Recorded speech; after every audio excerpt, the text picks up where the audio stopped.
la madre biológica muere en el parto, paso directamente a vivir en la misión.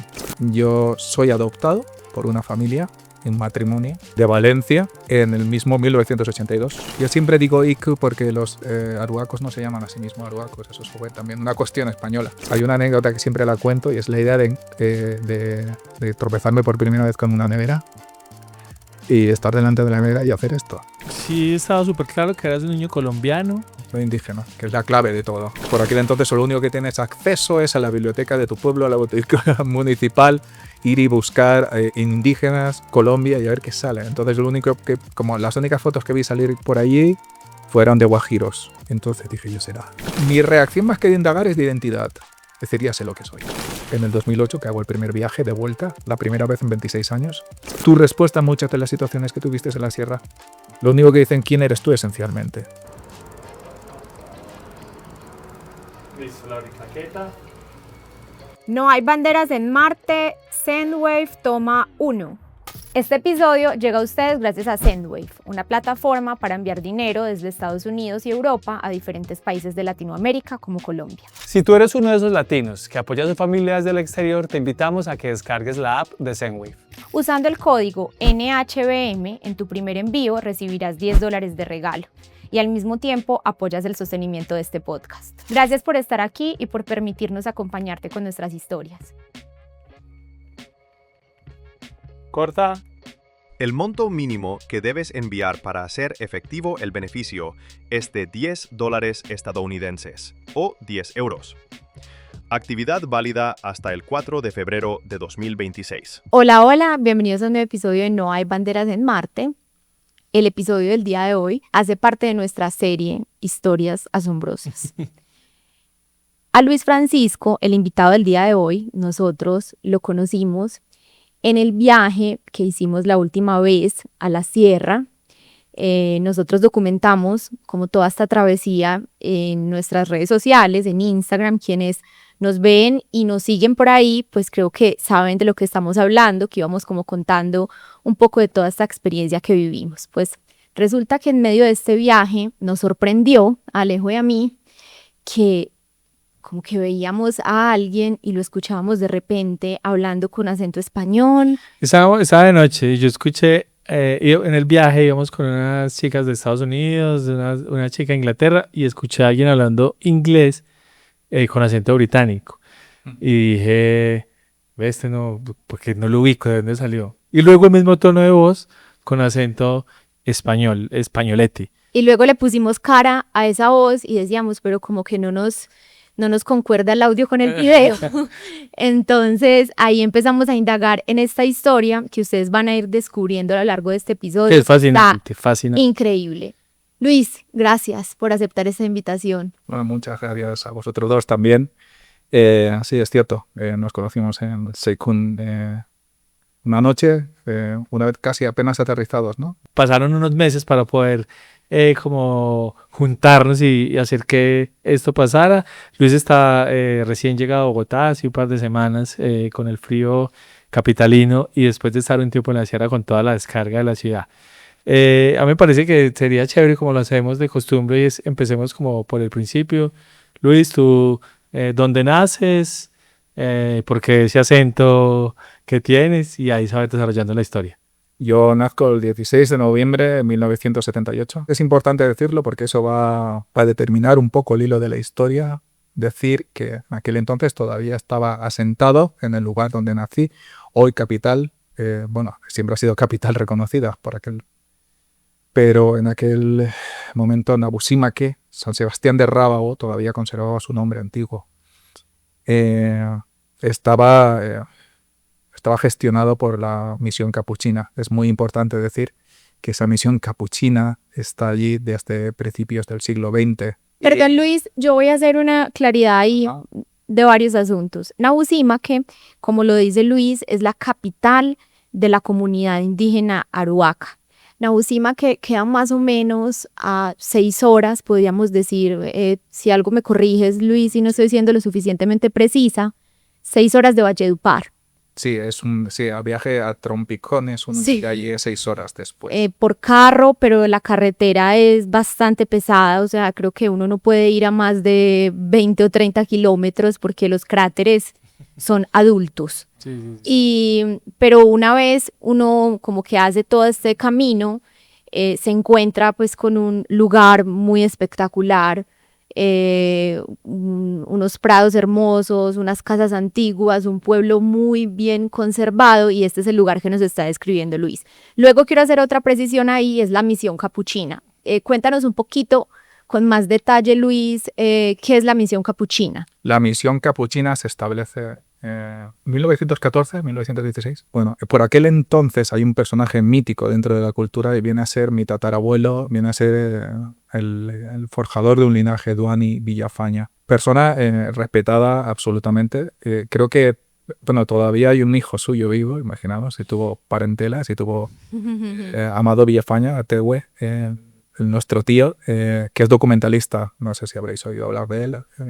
Fue muy importante porque él introdujo el tema de documentales sobre los IQ. Yo siempre digo IQ porque los arhuacos no se llaman a sí mismos arhuacos, eso fue también una cuestión española. De aquí en adelante los vas a llamar, claro, como se... IQ Ok. Se autodenominan. Sí, sí. es persona en lengua. IQ es persona, soy persona. Ah, ok. Ah, brutal. Es que hay una pronunciación ahí que no me arriesgo. Sí, y que Bueno, podéis hacer como enseñan en japonés, es decir la U pero sin poner los labios, es decir IQ.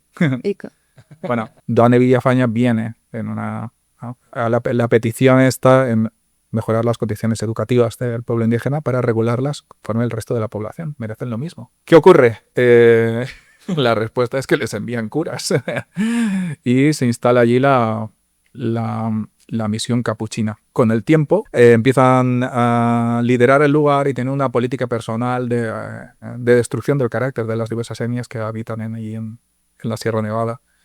Entonces hay una etapa bastante dura para la memoria Ica, que es la prohibición de la lengua, la prohibición de la vestimenta. Bueno, se rompe la hegemonía, se rompe la tradición y muchas veces se mezclan las diversas etnias entre sí. Ya no se le llama tribu, ¿no? Eso dicen los antropólogos. Sí. O sea, las diversas etnias entre sí, la pérdida de identidad.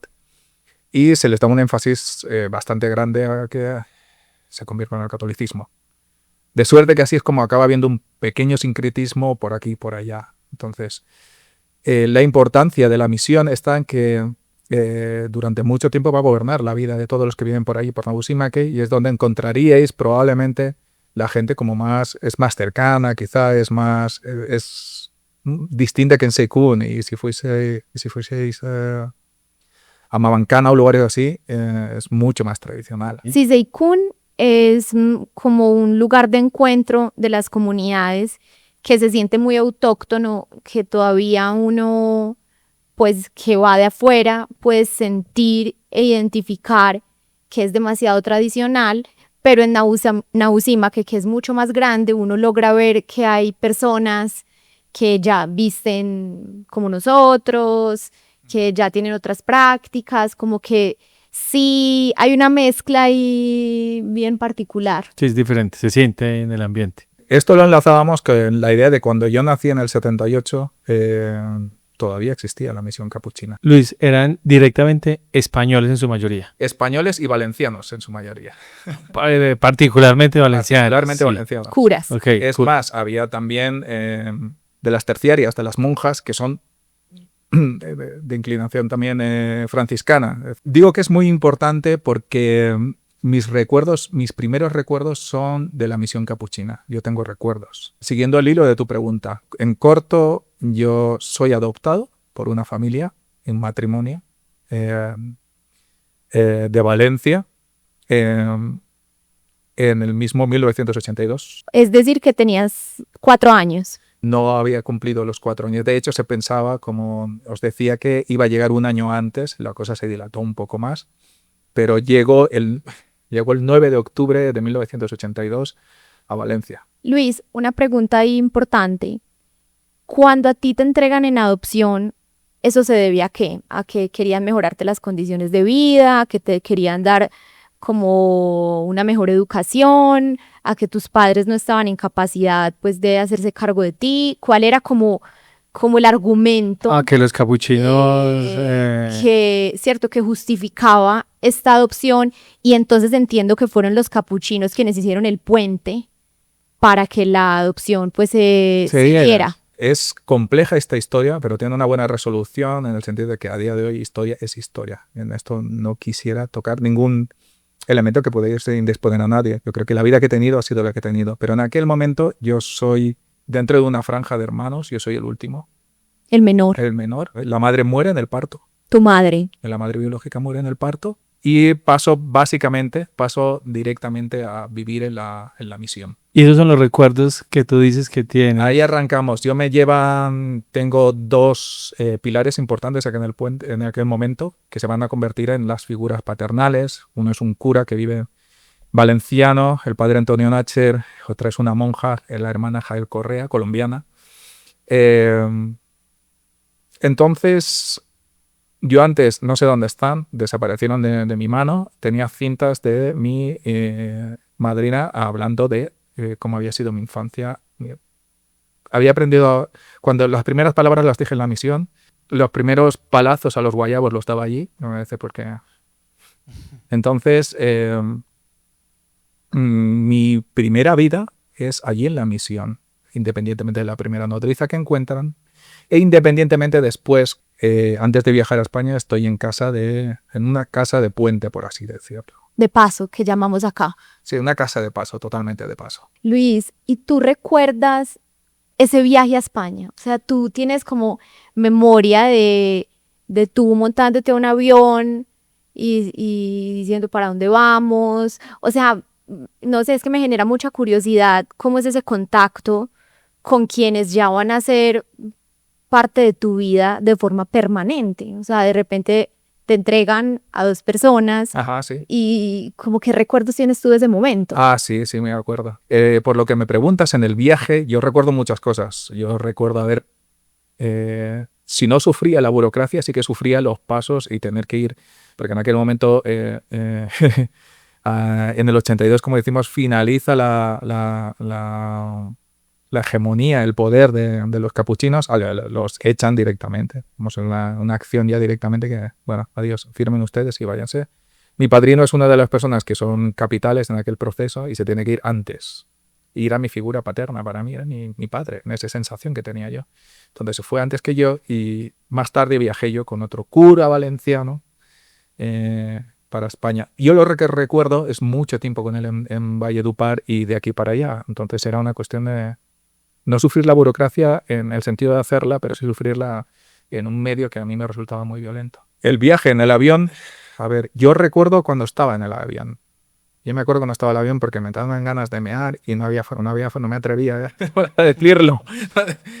Porque entre otras cosas no estaba demasiado acostumbrado yo a los lugares, o sea, vamos a hablar en plata, es decir, no tenía hacer mis necesidades en un baño, no estaba acostumbrado. Claro. Entonces, de hecho, cuando llego a España no hay forma. Es decir, yo me acuerdo cuando estaba en la casa y me ponían allí bueno, tengo ganas de ir al baño. Bueno, ahí tienes el baño. Yo aquí no puedo. No puedo aquí, ¿no? Entonces, mi padre tenía que coger papel, el papel tal, y como en Valencia es naranjos, allá donde mires hay naranjos, pues me tenía que meter por los naranjos y como, esto me parece lo más parecido a Nausima que, bueno, aquí sí que puedo. Siguiente recuerdo, por aquel entonces no existían los puentes aéreos como hoy en día en España, entonces había que viajar a Barajas. Entonces, mis padres desde Valencia hasta Madrid, en una época que no existía todavía la autopista, la A7 no existía, tienen que, en el 127, en el SEAT 127, ellos y un sobrino, en viaje, y aquí ahora son 3 horas, pero en aquella época eran 7 horas de pasártelas en un coche. Entonces, yo el primer recuerdo que tengo así muy potente, es el de mi padre, que, por cierto, ya os lo he comentado antes cuando me hablabais de alguna vez te dijeron si eras de otra parte o si eras adoptado. Bueno, qué decir tiene que el 80% es gente muy blanca, o sea, que no había forma de engañarse. Entonces, a mí me pareció muy impresionante mi padre. En aquel momento él era mayor, ya estaba casi a punto de jubilarse, pero obviamente la primera vez que ves una figura así de valenciano, pero son este tipo de valencianos que se les nota el aspecto bretón. Es decir, Sí. claro, es decir, el pelo claro, los ojos claros, el bigote, es decir, grande, alto. Es decir, entonces, y empiezo a idolatrar a mi padre ahí. Es decir, me parece la imagen de un dios. Es decir, para mí no. Entonces, no sé, hubo una conjunción, él se acordaba hasta que se hizo mayor. Y el momento en que, no sé, nos reconocemos. Ese Yo encuentro salgo, es en Barajas. en Barajas. Yo salgo del avión con el cura, él está ahí. Entonces hay un momento dado que se salta y como si nos hubiésemos conocido toda la vida, ¡pam! Es decir, ya está.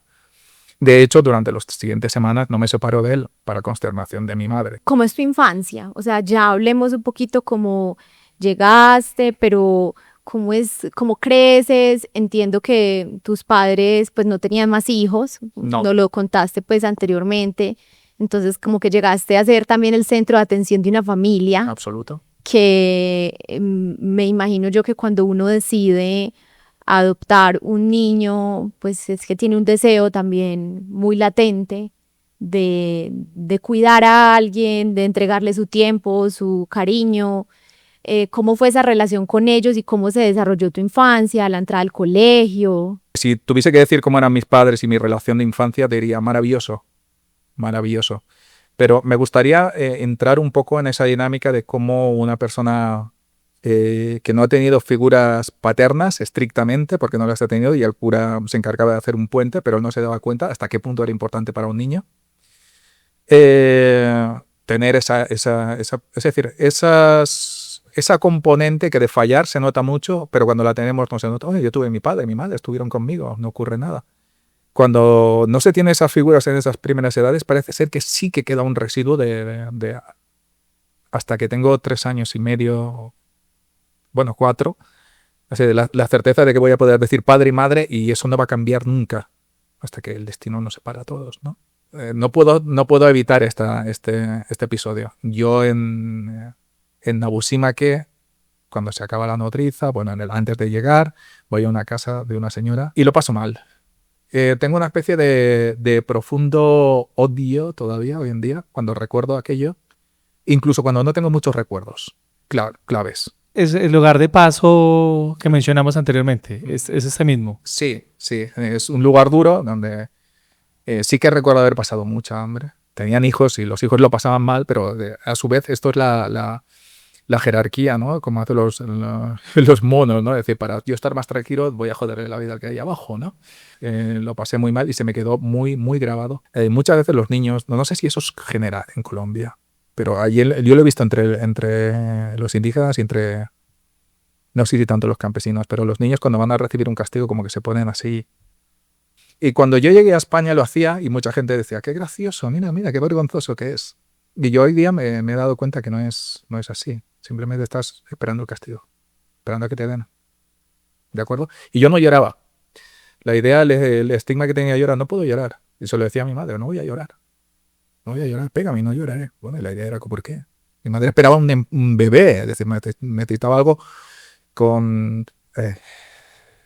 de cero, pero yo no llegaba de cero. Y eso es importante reconocerlo a día de hoy. Por pequeño que sea el niño, y la adopción temprana, en aquella época no se tenía muy en cuenta en psicología, pero hoy en día sabemos eso. Es decir, ¿no? Llegué y era un poco como el asunto bueno, voy a hacer un ejemplo así un poco burdo, pero como en El encantador de perros, ¿no? Que hay perros que no muerden de agresividad, sino por miedo. Entonces yo estaría en esa categoría. Era bastante violento, pero bueno, yo no arañaba, yo pegaba puñetazos ya bastante buenos. Era vengativo, ¿verdad? En una ocasión me hizo una pillería y tenía 4 años, pero me hizo una pillería un vecino y me las armé para conseguir una caña en la acequia más cercana y después esperarlo y liarme a cañazos con él hasta que vinieron los padres también, porque le di hasta que me cansé. Y me había hecho esto, pero... Entonces, eso es importante porque aparte había pasado hambre, entonces hay una anécdota que siempre la cuento y es la idea de tropezarme por primera vez con una nevera y estar delante de la nevera y hacer esto.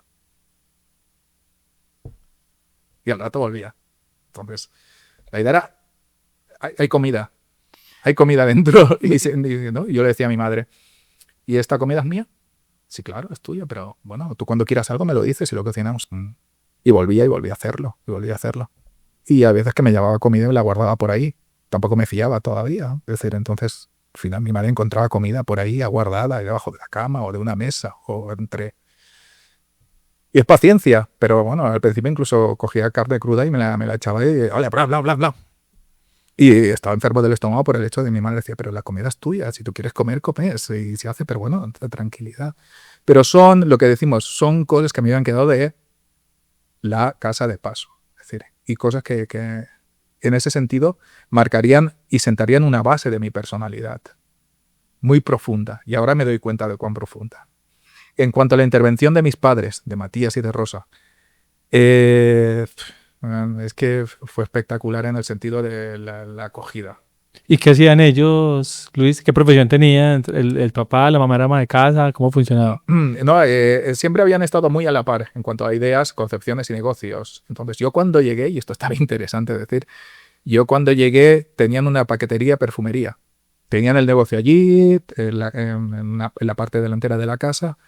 Entonces yo tengo mucho esa concepción en la que la casa, tal cual era, tenía una parte, una división entre lo que era la casa y ya, pasaba en la parte delantera del todo, estaba la tienda, estaban los escaparates, donde pasaba yo mucho tiempo también. Así que siempre estabas con ellos. Siempre, no eran los que se iban a trabajar y te quedabas solo, no. Ellos siempre estaban en casa. Siempre he dicho lo mismo, es decir, siempre que cerraba los ojos yo aparecía uno, es decir, y no había manera de... Siempre estaba arropados. Para aquel entonces vivía mi abuela paterna también, estaba en la casa, con lo cual más todavía, porque creó un impacto muy fuerte para mí. Por aquel entonces también a las mujeres, las abuelas blancas me daban miedo al principio. Las mujeres viejas blancas me daban miedo de pequeña, pero era como veías las películas o los dibujos y realmente las veías fuera. Es decir, entonces era como al principio, y son terrores que parecen muy mundanos o parecen muy simples, pero en la mente de un niño como que se convierte en una pesadilla en realidad. También ahí tenemos una doble cara que es interesante, que es que yo tenía mucho miedo al abandono y mucho miedo a la pérdida. Entonces hay una cosa que también hacía gracia por aquella época y era que yo me resistía a salir de la casa, o sea, a salir sin mis padres. Entonces, mis tías y mis primos, que eran más mayores que yo, bueno, que se venga con nosotros, lo vamos a llevar a Valencia, lo vamos a llevar a jugar con esto, lo vamos... No. ¿Viene mi padre? ¿Viene mi madre? No. Y me ponía violento incluso, si intentaban cogerme en brazos y cualquier cosa. Todo eso era en un pueblo cerca de Valencia. Sí, eso es en Massamagrell, un barrio, el barrio de la Magdalena. ¿Y tienes una idea de cuál podría ser la población en ese momento del pueblo? Era un pueblo muy pequeño. Sí, porque a los 8 años tuve una entrevista con el alcalde y me acuerdo yo de aquello. Sí, le escribí una carta y fui a hacer una entrevista también. Eran 11.000 habitantes por aquel momento. Un pueblo pequeño. Un pueblo pequeño. Listo. Me interesa mucho como el colegio, cuando empiezas a relacionarte con otros niños y a alejarte de tus papás durante el día. Entonces, imaginemos, miedo al abandono, miedo a la pérdida. Esta casa, soñaba muchas veces que la casa desaparecía, o sea, una pesadilla terrible. A la gente le hacía gracia, pero a mí no. Es el miedo de decir, mañana me despierto y ya no tengo esta casa, mañana me despierto y ya no están ellos. Y ya no está la gente. Ahora tenemos la idea de ir a párvulos. Claro, a los meses de estar allí hay que escolarizar al niño. Tiene que ir, tiene que relacionarse. Bueno, mi primera profesora Esto hay gente que lo va a reconocer, de mis amigos de infancia, que lo van a ver, me conocen mucho. Ella la arañé de arriba abajo, fui con mi padre. Vamos. Pero creo que esto le pasa a muchos niños, que en el momento que se dan cuenta que el padre se va, A mí. acabó la gracia. Dejé a mi mamá sin ropa. O sea, me prendí de la blusa de mamá y la profesora me cogió como de las piernas y yo me le vine con la blusa. No concebía la idea de que mi mamá me fuera a dejar solo en un jardín o no sé. Pero... Tenemos esa dependencia. Yo le sumaba los miedos que hay por debajo, que son mucho más importantes, que serían centrales a la idea de entender cómo soy a día de hoy o qué son las cosas que yo a día de hoy digo yo, esto está por resolver todavía en mí. Hay una cosa interesante, os la comentaba antes, acerca de yo y la lluvia. Sí, hay muchos vídeos de ASMR, es muy relajante escuchar la lluvia, pero para mí tiene un componente mayor todavía. Cuando estoy muy estresado o cuando tengo una propensión muy ansiosa, y es que la lluvia me calma directamente. Y eso lo recuerdo yo, que es de mis escapadas en Nabushima, que no me gustaba estar en casa de... Entonces, en cuanto podía, salía de allí muchas veces con uno de los hijos y corríamos por las veredas y por las de los caños que se hacen, ¿no? Para regar y todas esas cosas, la gente trabajando por aquí y por allá, y cuando yo me sentía especialmente bien. Lo recuerdo porque me ha venido la idea de una de las primeras fotografías que me hicieron en preescolar, que es precisamente un día lloviendo y yo mirando por la ventana.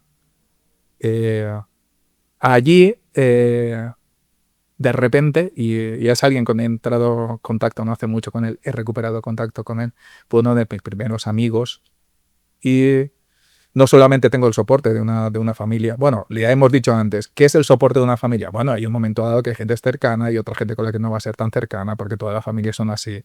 Creo que en esto se hace mucho hincapié de, si eres adoptado, te recibe toda la familia. Y con el tiempo va a ocurrir de todo. Hay gente que es más cercana, hay gente que probablemente nosotros mismos hagamos que las cosas no vayan bien. Hay veces que no siempre tenemos las mismas buenas decisiones. Pero yo por aquella época ya empiezo a hacer los primeros amigos. Mi amigo Paco y mi amigo José, que han sido ya amigos para siempre, independientemente que los caminos nos llevaron para un lugar o para otro, pero también tengo que reconocer que después de la fotografía de la lluvia viene la fotografía de nosotros tres más Óscar juntos, y eso ya será para siempre. ¿Cómo soy yo en esa época? Soy bastante vivaz.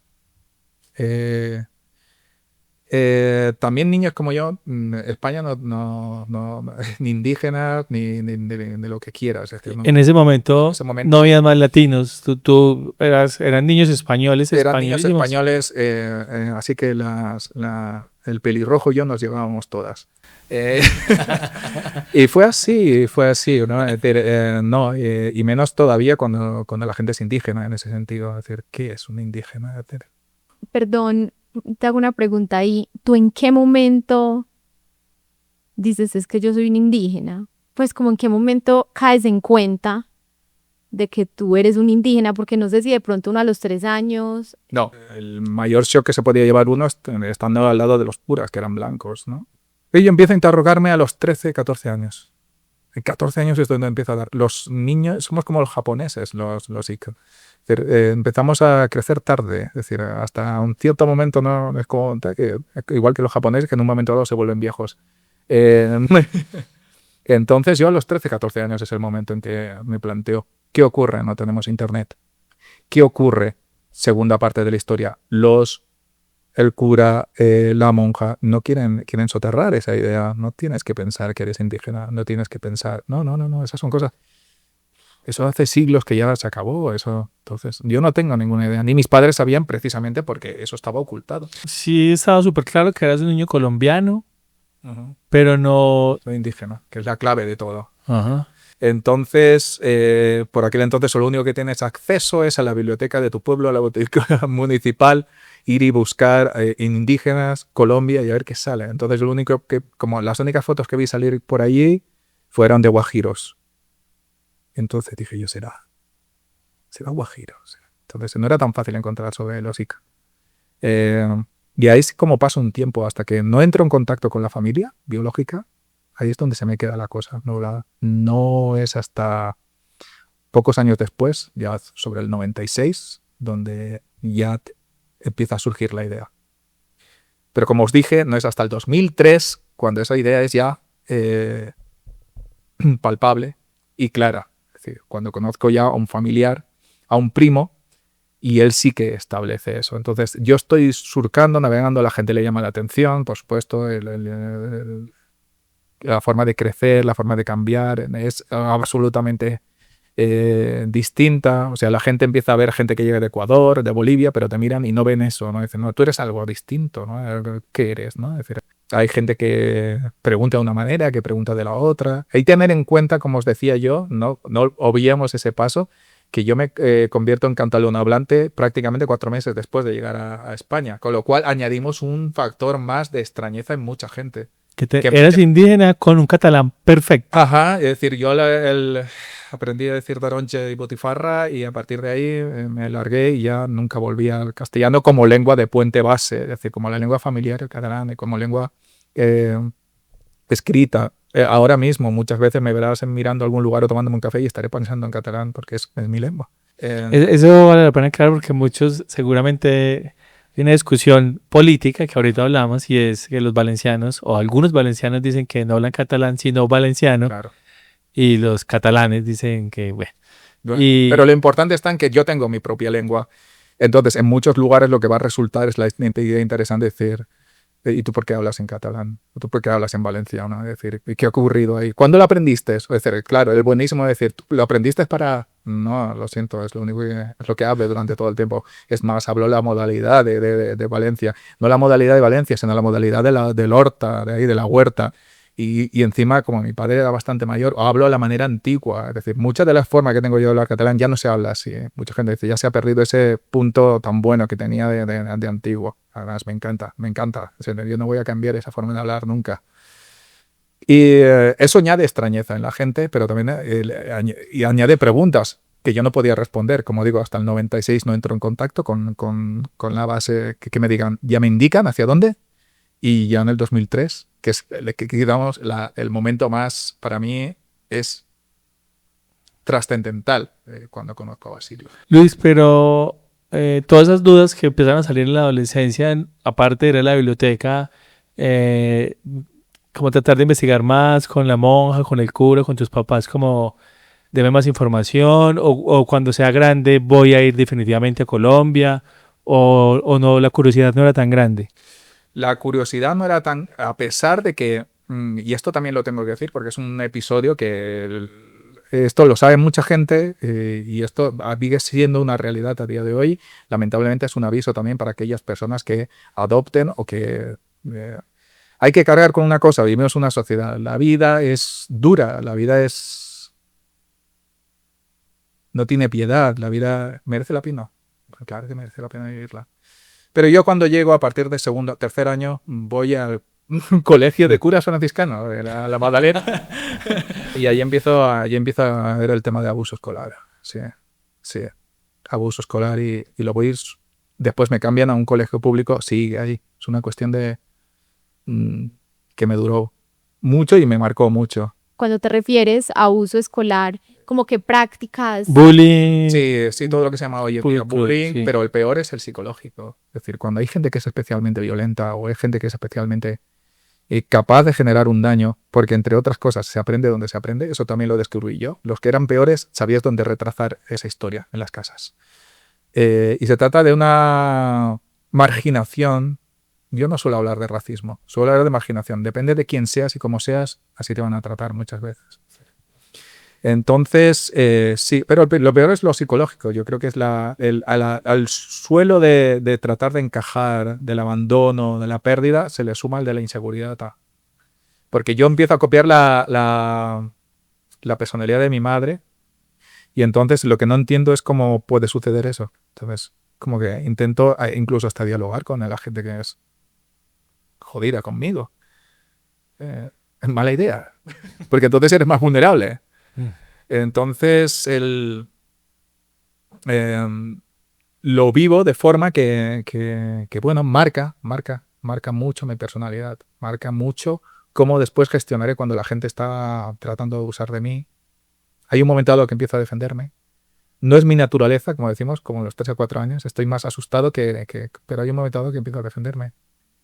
Y así es muy brutal y quiero decirlo que a veces me parece que se lo he dicho a cierta gente que ha adoptado a niños que son, bueno, kazajos, que sean de China. Da igual, la gente va a encontrar una oportunidad. No estamos hablando de que hay una sociedad racista así en España. Estamos diciendo que siempre hay recovecos en los que existe oscuridad. Entonces, yo hay gente que le digo, no os quiero mentir, van a pasar cosas. Ahora depende de vosotros la respuesta. Porque poco a poco esa respuesta transformará a la casa, a vuestro hijo, etc. Pero lo siento. El mundo es así. Y yo lo he vivido incluso como adulto en España. ¿Cómo lo gestionas? La idea de que hay gente que tiene la marca, ¿no? Es decir, la marca física es la que va a hacer la policía, la Guardia Civil, gente que hay que se maneja más por prejuicios que por... El resto no, es decir, no estamos hablando ni marcando los cuerpos de policía ni los cuerpos del Estado, para nada. Estamos diciendo que la inquietud social que existe a veces para decir encontrar en la persona el problema, sí que existe. Sí. También creo, como vos lo mencionas, es como se margina. Y es como, no voy a tratar a nadie mal, no tengo problemas, pero voy a hacer de cuenta que no existe. Ajá. Que también es una cosa terrible. Es la discriminación negativa también. No eres tan listo. Seguro que no es listo. Seguro que no importa su opinión. Y en ese sentido ahí sí que luché. Ahí sí que luché. Fuiste muy buen estudiante, académicamente. Era una persona siempre es una persona muy rápida de niño, muy bueno de niño, como si estuviese ya muy rápido y muy interesado, muy curioso y muy bien rodeado. Mis padres, mi madre tenía un lema, tuve un amigo que estuvo muy cerca de mí y un momento dado que le decía a él, tú le puedes alimentar la cabeza, yo le alimentaré el estómago. Eso fue una idea. Y mi madre tenía muchos momentos así muy bonitos. Entonces, lo particularmente importante de ahí es que sí pude hacerme el lugar, es decir, físicamente probablemente me sentía asustado, pero mentalmente no tenía miedo de nadie. Ahí sí me quedó, no tengo miedo de nadie, ni de nada. Puedo aprender lo que sea, puedo hacerlo rápido. Mucha gente, por ejemplo, pasaba el tiempo y me hablaba siempre en castellano, es decir, la idea de decir, no debe hablar catalán, no debe hablar valenciano, no. Cosa que era muy molesta tener que decirle a la gente, por favor, o sea, es una cuestión de respeto o es una cuestión de organicidad para mí. Si tengo que hablar castellano, en este entorno no es antinatural. Hay muchos amigos que no han hablado, bueno, de broma hablábamos en castellano, pero no hablábamos nunca. No he hablado de gente con la que verá esto y me reconocerá y no hemos hablado nunca en castellano. Luis, listo. Aparece Basilio en tu vida. Ajá. ¿Cómo fue ese encuentro? ¿Basilio cómo llega? ¿Quién es Basilio? Ajá. Basilio Villafaña. Es primo. Hoy en día es también cuñado.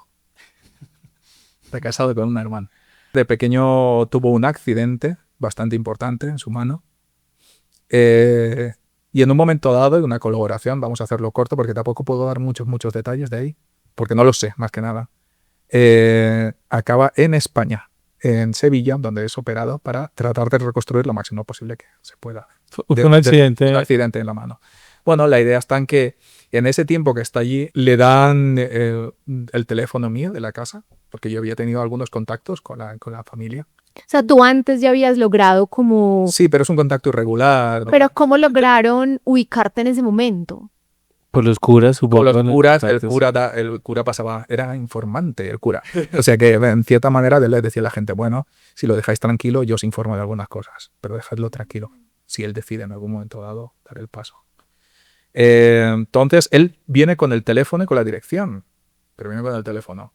Importante como hacer hincapié en el año, porque a veces pues la suspicacia de mando un WhatsApp, la comunicación Es 2003. no, exactamente. Es 2003. No hay smartphone, las llamadas internacionales también eran una demencia, sobre todo si tú vives en Ausima o en el área rural colombiana, era más complejo todavía. Como para que nos hagamos una idea de que no era levantarle el teléfono era el año 2003. Él tenía me llamaron un día. Siempre he contado esta anécdota como gracioso porque cuando él se fue a vivir a Málaga, aprendió el malagueño y hablaba malagueño de la zona de la Serranía de las Nieves. Entonces, en ese momento dado, cuando me llama y él me habla primero, entonces me está hablando en malagueño. Me está diciendo que es mi primo. Entonces, bueno, de la sierra, claro. Explícamelo bien, es decir, ABC para principiantes. Entonces, después se pone Paqui al teléfono. ¿Quién es Paqui? Paqui es la madre española de Basilio. Cuando llegó allí y estuvo viviendo allí, es quien se encarga de él. Entonces, y ella, bueno, de ahí te das cuenta de dónde le había salido el acento a él, porque estaba viviendo en un pueblo bastante pequeño. Pero al final acabamos por arreglar tienen que ir a hacer una visita a una festividad. Compré la comunión de una hija de Paqui una sobrina de Paqui. Entonces quedamos en Valencia y la idea está en que no nos hemos visto nunca. La idea es si vamos a poder reconocernos. Mentira, en cuanto nos vemos sabemos que somos de la familia, ¿no? Y mi madre estaba allí. Esto es muy central porque mi madre aprueba absolutamente que nos encontremos. Mi madre aprueba la idea de que entre en contacto con ellos. Y también la idea es que Basilio obviamente es una persona que nació en un entorno y que completamente suprime la lengua, y es completamente, tiene todo el bagaje y todas las respuestas. Cultural Todo. de los arhuacos. Yo voy a decir arhuacos porque no puedo ir. Crió en la Nevada, sí, pues di arhuacos si necesitas. Se crió en la Nevada, tal vez estuvo también en Sabana Crespo, es decir, pero él, de hecho, volvió después de Málaga. Hubo un momento dado que él hizo quizá el camino inverso al que hago yo, ¿no? Es decir, él dijo en un momento dado, no, tengo que volver a la sierra. Para ese momento tú tienes 24, 25 años y Basilio un poco menor, 22. Sí, tengo yo esa edad, estoy con un celo absoluto sobre mi madre. Lo que recuerdan de aquella época de mí es que era súper serio, muy callado y muy súper serio. Estaba como que... pero en cuanto nos encontramos, le dije, Basilio, vamos a hacer una cosa. Has traído un volumen de fotos muy grande, ¿no? Tal cual. Le digo yo, pero yo antes de que lo abras, quiero contarte lo que me acuerdo yo de la sierra, de mis 3 años, ¿no? Para corroborar después, ¿no? Con fotografías. Bueno, después sus fotografías eran mucho más ricas, estaban hechas en el entorno, en la práctica, y estaba toda la familia. Cuando digo toda la familia, imaginaos cómo son los linajes, ¿no? En la sierra. Bueno, ahí habían fotografías de todo el mundo. Cantidad de hermanos. Sobrinos, no sé cuántos sobrinos tengo en realidad, es decir, somos legión allí. Entonces hay un momento dado en que a mí, claro, tiene todo sentido, pero es particularmente importante el hecho de que mi madre fue y nunca se cerró. Es decir, esto que quede bien claro, ¿no? Es decir, mi madre lo que no sabía no lo sabía, estaba ocultado también por los curas. Pero mi madre no sabía que existía esa gente. ¿De mi madre, indígenas? Sí. ¿Tú? ¿De quién el otro? Pero enseguida lo adoptó. También estaba a 2 años de morir, o sea, no tardaría en enfermar. ¿Cuántos años tenía ella en ese momento, Luis? 32 años. Tu ¿Y padre ya había ya había muerto. 1 año antes. Y me parece muy relevante porque se conocen esas dos partes y se reconocen también esas dos partes. Mi madre Sí. tiene todo lo que tiene aquí, toda la familia aquí, pero también tiene un puente allá. Y lo recibió bien, o sea, ya hizo consciente todo, bien. Hubo una conversación entre ustedes sobre eso, como, mamá, esto, sí pasó. Uh-huh. Vamos a ir, es decir, de hecho, en el momento dado no me fui yo solo, con 25 podía irme solo a la reunión. Sí, total. Jugamos los dos. Y para mí era una comunión especialmente importante el hecho de que todo lo que viviese lo viviese con mi madre. También era el filtro de la madurez también. Aunque mi madre lo acogió todo con la idea de decir lo que acabo de decir. Está todo seguro aquí, tiene su familia, tiene un montón de gente cercana. Pero está bueno saber que tiene un puente con una cultura que, bueno, ella, claro, a mí me sobrepasaba y me sigue sobrepasando, lo que es la idea de la entidad IC también, es decir, en la que yo he arañado algunas cosas, pero entonces para ella también, pero ya era importante decir, oye, también ve a Basilio, también ve que es una especie del fenotipo, ¿no? de un arhuaco, ¿no? De un ico. Entonces ve las semejanzas de ¿no? Es decir, claro, es decir, por fin una persona a la que te pareces, ¿no? Es decir, ahí sí que hay una familiaridad, ¿no? Por lo que decíamos antes, probablemente yo cuando miraba las fotos de los guajiros o cuando venía gente de fuera o tal, y los miraba y esto, ¿sabes? Mira, a mí no me llama la atención porque no se parecen, ¿no? Pero bueno, esta fue la primera vez. Y fue la primera vez que tuve consonancia y fue muy relevante. Ese momento fue trascendental porque él tenía las respuestas. Él sí tenía las respuestas. Él sí era. Y si no tenía las respuestas verbales, no había más que verlo.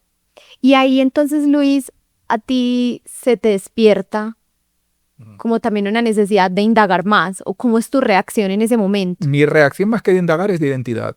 Es decir, ya sé lo que soy. Ya sé lo que soy, al menos en ese aspecto. Culturalmente no puedo borrar todo lo que tengo. Yo siempre lo he dicho, soy muy asquerosamente europeo.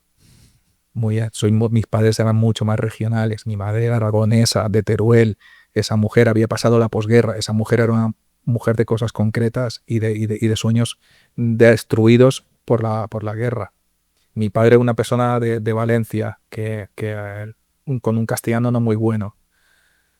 Y yo, que tengo todo el gozo de la educación, yo soy una persona, no únicamente, al final acabo interesándome mucho por las lenguas, acabo estudiando música y acabo haciendo, sino que acabo muy, muy fusionado con la cultura europea. Y lo digo a mucha gente, no me lo puedo arrancar por encima. Y soy así de afectado.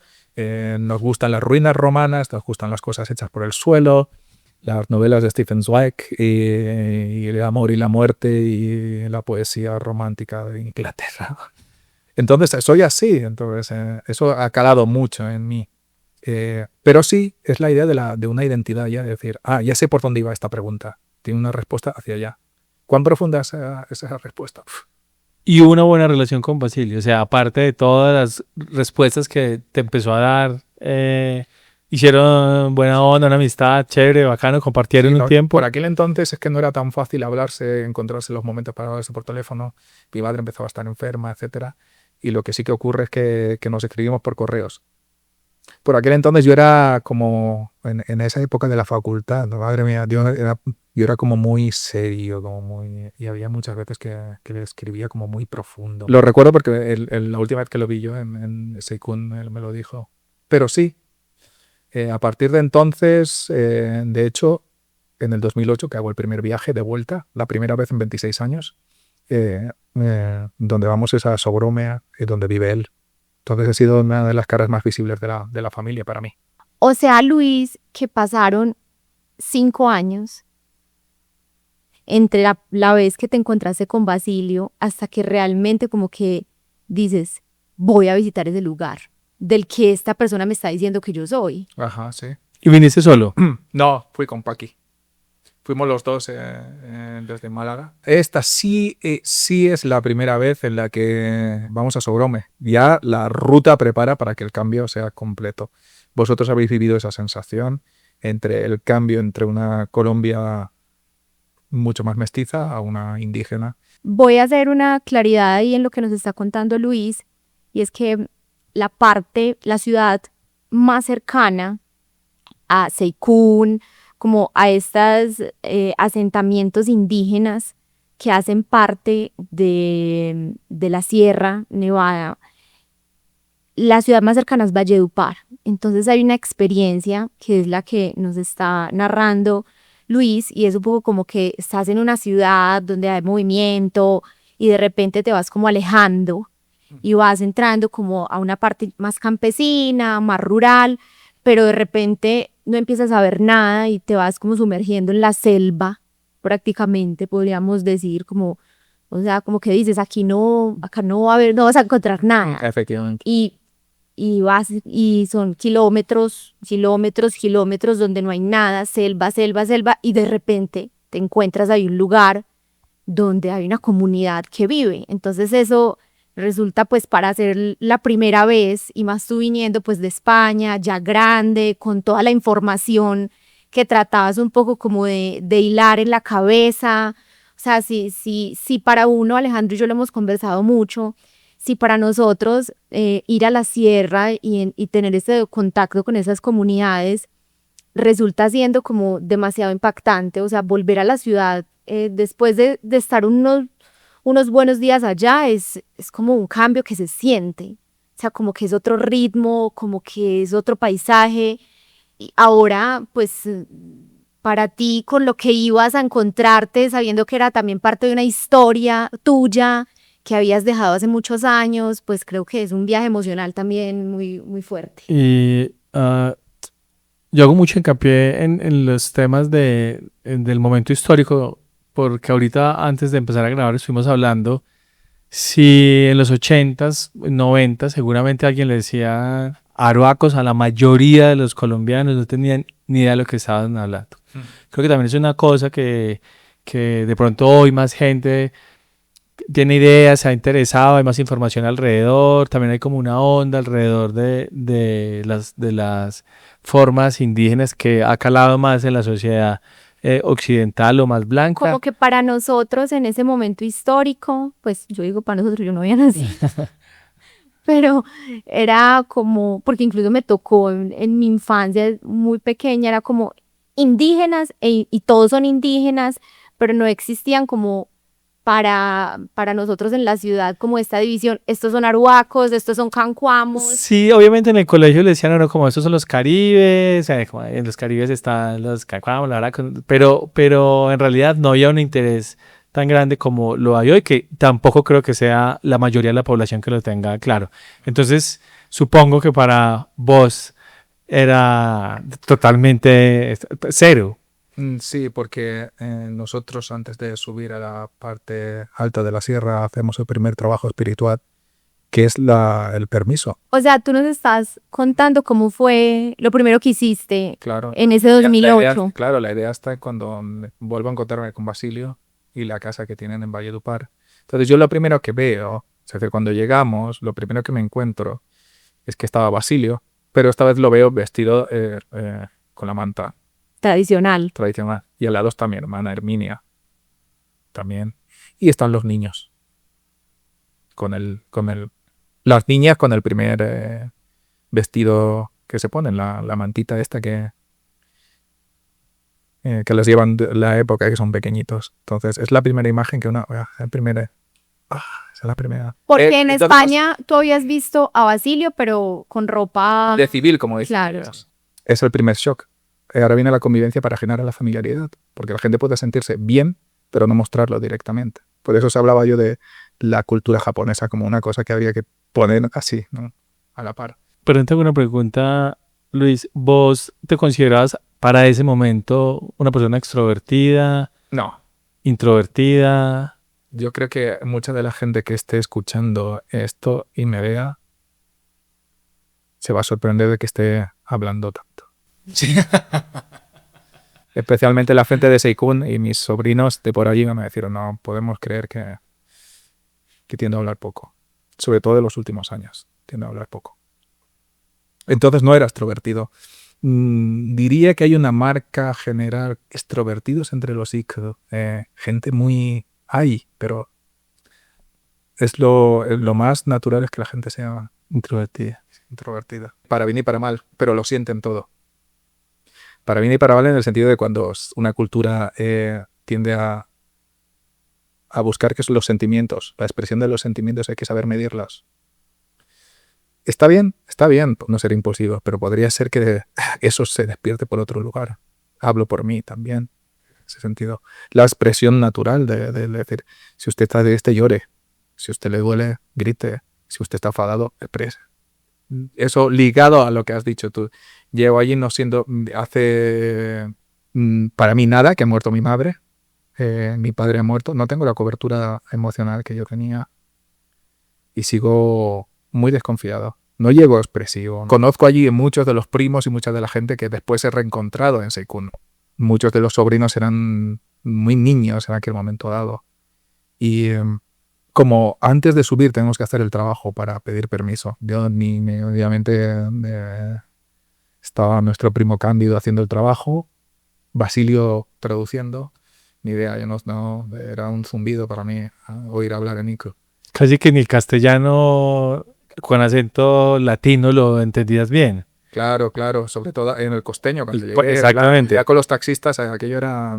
Yo tengo que decir ahí que nosotros compartimos mucho con una hermana de Luis, Ruth, y para nosotros Ruth, pues en castellano, habla tan costeño que nos causaba Sí. como las expresiones y las palabras, o sea, gracias. Exactamente. Como que habían cosas que yo decía, no, Ruth, espere, vuélvamelo a decir que yo no te estoy entendiendo. Pues imagínate. O sea, que casi en el castellano ni le entendías, pues obviamente en lengua, pues... No, y sobre todo las circunstancias, porque cuando dijeron, claro, que generalmente era la adopción entre no estaría mal si hicieseis el trabajo, pero no estaría mal es hazlo. Sí. Claro. Entonces, la primera experiencia es llegar y materiales, etcétera, y empezar a hacer en un trabajo.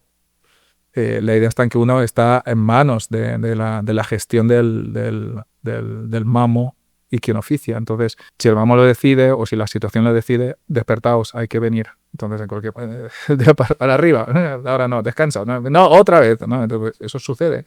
Las circunstancias y el trabajo o la situación o la visión del momento va a decir, bueno, ahora tenéis que hacer esto, entonces no duermes, entonces ya tienes el contacto con una cosa que dices, esto es extraño, ¿por qué estoy haciendo esto? Yo quiero hacer como una precisión sobre el tema del trabajo porque yo hoy después de haberlo hecho casi que no lo entiendo bien. Voy a tratar de... Es posible que cometa muchas imprecisiones en las palabras que voy a utilizar, pero como la interpretación mía o para que la gente lo entienda que no tiene ni idea. Porque no es fácil No es fácil, de entender sí. y de procesar. Sí. es una especie de ritual que se hace en diferentes momentos. En este caso es al momento de entrar como a la tierra de ellos, como una conversación espiritual que se tiene con el Mamu, que da como El Mamu unas es pautas. el líder espiritual. Sí, como unas pautas y hace como una especie, puede ser de limpieza o una interpretación espiritual que hace el Mamu con un propósito. Los que hicimos nosotros es como con algodón, unas bolitas de algodón que se sostienen y se cargan como de unas intenciones.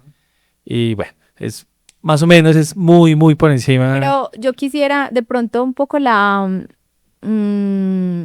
analogía que voy a hacer, es compleja hacerla, pero yo siento que para quienes no estamos muy familiarizados con este tipo de prácticas puede resultar útil de pronto entenderlo de esta forma.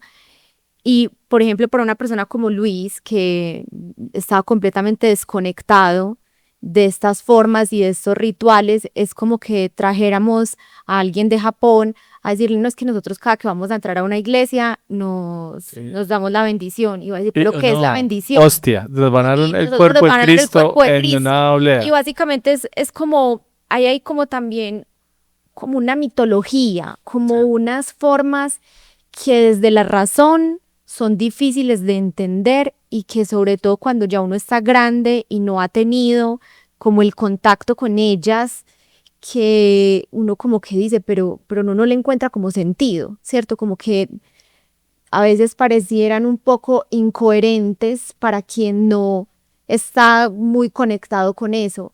Entonces entendemos la complejidad. Y voy a hacer un ejemplo. A nosotros nos sucedió con una japonesa que tratándole de explicar la Navidad en Colombia. Yo les trataba de explicar que era un pesebre. No, Voy a poner una mula, no sé qué, y van a esperar a un niño de una señora que nunca tuvo relaciones con el señor, pero quedó en embarazo. sino que el espíritu... Todo esto se embelean porque resulta que...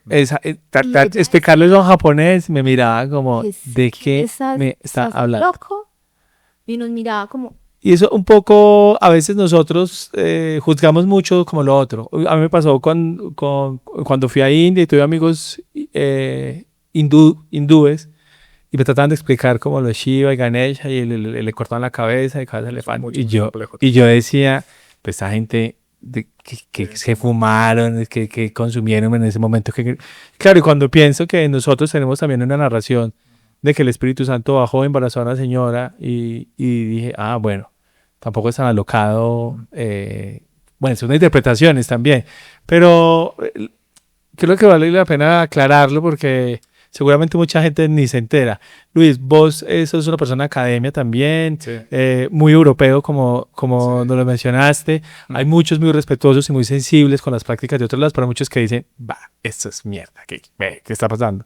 ¿Cómo fue el encuentro tuyo? Como sorpresa total, yo en realidad vengo de esto. Yo la primera vez creo que lo asumí por respeto, lo hice por respeto, sin saber muy por dónde iba la cosa. Voy a hacerlo por respeto. Si me dicen que lo haga, lo voy a hacer. Esperan que lo haga. No únicamente hicimos eso, sino cuando llegamos a Sogrome hubo una otra bienvenida oficiada allí en la oficina con Kurwa. Allí nos sentamos y había que hablar y nos traducían acerca de, bueno. Entonces hablaron sobre Paqui, después hablaron sobre mí. Entonces lo que dijeron sobre mí era relevante porque era bastante impactante la idea de una persona, de un miembro de la comunidad que está fuera, que vuelve, que está ahí. La importancia de que no... Por eso digo yo que muchas veces es complicado hablar de mi situación. Porque es la especie también de alguien que no tendría que haberse ido, está otra vez aquí, se va a ir, se va a quedar. Complejo. claro. Ahora, Aburu, el trabajo. ¿Qué significado tiene en un contexto que no habéis tenido vosotros? Y que probablemente, si no se es de la comodidad, no se tiene. Los trabajos están situados en algunos frentes y vértices de la vida, pero forman parte de no de una creencia única, sino de una práctica que se tiene con la naturaleza. Entonces eso significa mucho más. Muchos de allí me decían, no, ¿Qué tienen los cristianos? La Biblia. ¿Un libro para qué? Está ahí fuera. Y uno, de primeras, puede sonar muy poético, pero la letra con sangre entra. Tener una relación con el campo. Eso lo tuve yo a partir de unas semanas, en un momento dado que ya es... No se trata únicamente de que uno trabaje para comer y dormir. Se trata de que una persona inicie su relación, y más en mi caso, siendo indígena. Tengo una relación particular, individual. Ley de origen. Es así. Acércate a la naturaleza. Ve al campo. Traza los senderos como se tienen que trazar. Yo una de las frases que me quedaron para mí, ¿no? Es decir, que empecé a construir en mi cabeza, y conforme me fui dando cuenta cómo trabajaba la comunidad, era como los caminos se hacen con los pies y menos con las manos. Sí. Cuando hay que hacer alguna cosa, se hace lo que se tiene que hacer. Y hazlo bien. Todo lo que perturbe esa situación, al final acaba en apuro, en trabajos, en pagamentos, en mostrar qué hemos puesto de más, qué hemos desequilibrado, lo que hicimos entonces. Entonces, vale la pena interesarse por el hecho de que al final es una práctica que va, como le decía yo a mucha gente, le digo, no vas a ver ahí gritándose. Ni para bien ni para mal, en el sentido de decir, los campesinos sí estarán, yo en Valencia lo he visto eso mucho, bueno, hablando así, ¿no? No lo vas a ver entre, es una procesión laboriosa de la gente que sabe qué tiene que hacer. Hay que tener en cuenta que hay que responsabilizarse después de todo movimiento. Cuando una persona está trayendo arena del río para una construcción, estás alterando el río.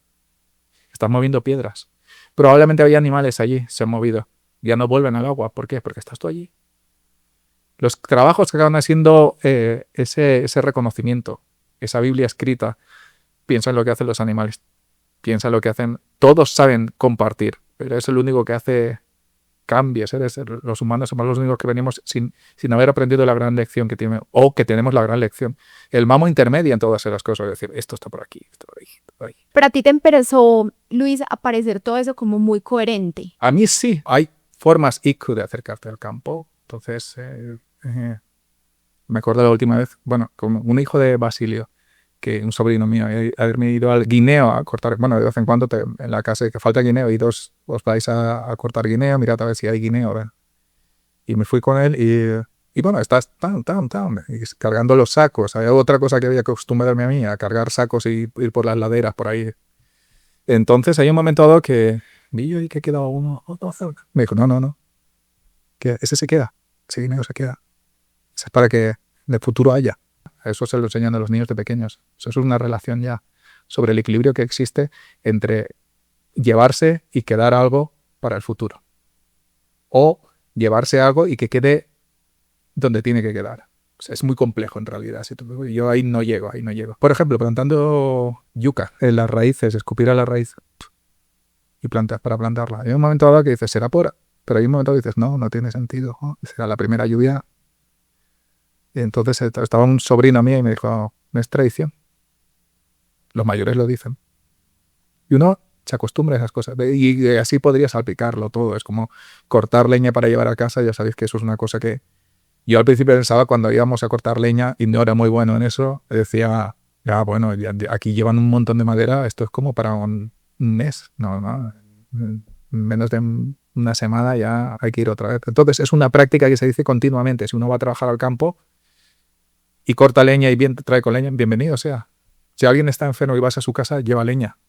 Entonces, lo que me llamó la atención también de el mismo sobrino fue en un momento dado de llevarse una rama más fina, ir cargado, pero llevarse una más. Entonces, ¿y eso por qué? No, esta la llevamos para quemarla.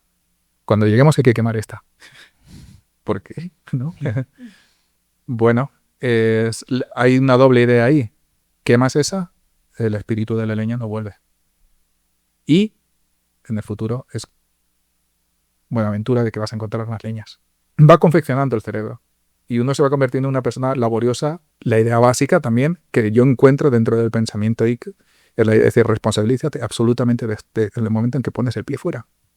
Las cosas que te ocurran son cosas tuyas o cosas que alguien no se responsabilizó por hacerlas. Luego vuelves a incidir en la misma. En responsabilizarse. Entonces, al no poder proyectar, al final no puedo decir, bueno, aquello fue culpa de aquello fue culpa, que eso es muy occidental, esa verdad. Bueno, al final yo no soy pianista porque mi padre no, no me dejó. Se retrotrae a la idea de que tenemos que ser muy responsables de lo que estamos haciendo. Y el libro de la naturaleza está enseñando cómo se puede hacer eso, porque existe la naturaleza. Y ahí ya, como digo, ahí entramos en un mundo, como os dije yo, que hay que tener un nivel lingüístico muy grande de la lengua para poder explicar lo que se tiene que explicar. Lo que os ocurrió a vosotros, básicamente estar haciendo un poco de aburu y en realidad para explicar eso, y vosotros hicieron una cosa muy, muy soft, por así decirlo, para, venga, que lo vean como es, y tal. Bueno, sí, eso es mucho más duro. Hay trabajos que son de 15 días, cuando muere la gente, o o otro tipo de trabajo que uno puede ir observando cómo van sucediendo. Ahí quiero hacer una precisión y es que trabajo, es que para nosotros la palabra trabajo es como una labor que desempeñas y tú recibes, ¿cierto?, una retribución, puede ser económica o de otro tipo, por eso que estás desempeñando. En esta cultura se llama trabajo como al trabajo, pues también el trabajo de voy a hacer la tierra y voy a ir a plantar la yuca, pero se le llama también trabajo como a los pagamentos espirituales, como a esos encuentros con el mamo y a esa conexión espiritual que se tiene que hacer en ciertos momentos. Un trabajo puede ser, se murió alguien y vamos a hacer como los rituales, como que el trabajo es un ritual espiritual. Sí. ¿Cierto? Pero yo quiero continuar un poquito con la historia lineal para que nos cuentes ahora la llegada, porque la primera fue una visita. ¿Cuánto tiempo estás en esa visita, Luis? Estamos en esa primera. 2 semanas. Sí. 2 semanas. Y vuelves a España. Vuelvo a España. Y durante esas 2 semanas tú eras un visitante, Sí. porque tú lo mencionaste muy bien cuando empezaste a narrar esa parte de la historia, y es que también tu acercamiento pues despertaba unas preguntas. O sea, ¿será que esta persona se va a quedar o esta persona se va a ir? Que es muy distinto a si vamos nosotros, que ellos asumen, estos vinieron a visitar unos días o a hacer un trabajo particular, pero esta gente se va a ir. ¿Cómo se dio eso? O sea, ¿cómo se gestionó un poco la expectativa de ellos versus tu experiencia? Yo creo que la idea básica sobre todo reside en el impacto. Si la gente tiene una cierta noción de quién va a ir y se extiende la idea porque se sabe quién es, ya hemos hablado de los apellidos, de las relaciones, de la gente, el físico lo van a ver. Es decir, vale, por ahí sí. Ahora, ¿cómo es? Muy diferente. Entonces, ahí cuando es como es y ya no ven, y ven que bueno, no tiene mucho de aquí. Si me retrotraigo a la pregunta de antes, es decir, también esperan qué es lo que vas a hacer para poder... Tú ganas el lugar. Tampoco te dicen nada. A menos que sean muy cercanos para preguntarte si te vas a quedar o qué te vas a hacer o qué vas a hacer con tu vida o tanta. Yo eso en un momento dado en esta estancia sí lo pregunté. Se lo pregunté a una persona. Es mamo. Y le digo, ¿qué se espera en mí? Y me dijo así como, estamos esperando. Entonces, entendéis que el diálogo está, es decir, muy difícil porque uno generalmente busca diversos niveles en los que mayor familiaridad también da mayor exigencia al momento. Es la posibilidad de decir, ahora nos ponemos más profundos, ahora nos hemos tomado unos tragos, ahora, bueno... pero nunca hay una expresión muy directa acerca de tú sabrás qué es lo que eres o qué es lo que quieres y qué es lo que buscas aquí. Por lo cual es un poco Matrix, ¿no? Es decir, tú sabes que yo sé que yo sé yo sé que tú sabes. Claro, Occidente, la forma de comunicarse es totalmente distinta. Distinto. No te van a responder muchas veces con otra pregunta, como, sí, es de pronto menos profundos para hacer. Es como, a mí me responden eso y me dejan como... Claro, es una cuestión extempórea, ¿no? Yo me di cuenta de eso. Entonces nadie va a decir, no sé exactamente, y eso tendríais que ir a Seikun y tendríais que hablar con la gente que me ha visto y que me odia a día de hoy, no sé. Y tendríais que preguntarle cómo fue. Y no os contestaría. Por eso estamos aquí, porque no hay respuestas. Te manifiestan el cariño, te manifiestan que te quieren de alguna manera. Pero de alguna manera el camino es tuyo. Y hasta donde llegues, así quiso la historia, así quiso el destino.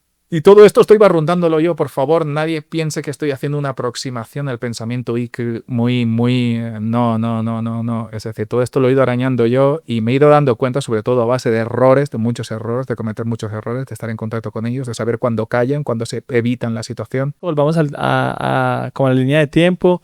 Pasan 2 semanas, vuelves a España. ¿Pasan cuántos años para volver otra vez a Colombia? Eso es 2008, pasan 8 años. O sea, viniste 2 semanas, volviste y pasan 8 años para volver. No, que digo 8 años. Que digo 8 años, 10 años. 10 años. Claro, es 2018 cuando vuelvo. Como cansado o como que dijiste, esto me supera, esto es demasiado complejo. Desde que salgo la primera vez, desde que imporo mis miedos y mis fobias, eso se va arrastrando paulatinamente a lo largo del tiempo. Cuando estoy procesando algo, estoy viviendo otra. Cuando estoy procesando algo, estoy viviendo otra cosa. Entonces, cuando estoy procesando la muerte o la vida de huérfano, aunque tenga 26 años, yo lo vivo como un niño, estoy allí y me tropiezo con una realidad que es wow, así de repente.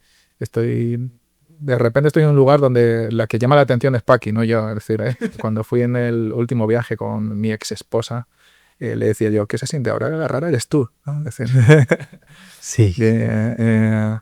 entonces, lo que siento es que, bien que he empezado y además siendo un invitado, por así decirlo, dentro de la cultura hay muchas cuestiones que no se van a exigir. Está bien, es perfecto, pero nada, es la cama, la comida. Cuando pasas a otro lugar, ahí ya es otra cosa, En esta estancia ya es otra cosa. Dejaste de ser el invitado, ya eres otra cosa. ¿Y qué detonó Luis si ya habían pasado 10 años? Como ese segundo regreso. Ahí hay que contar con el hecho de que yo en 2016 yo me voy a vivir a Argentina. Enamorado. Ajá. Sí.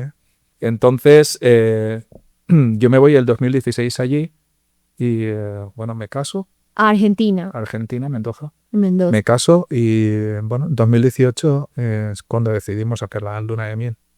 Entonces, la idea era negociar Sierra y algo más, Santa Marta. El Caribe, obviamente, sí. Muy buen destino para un argentino. Vamos a vivir al Caribe, claro.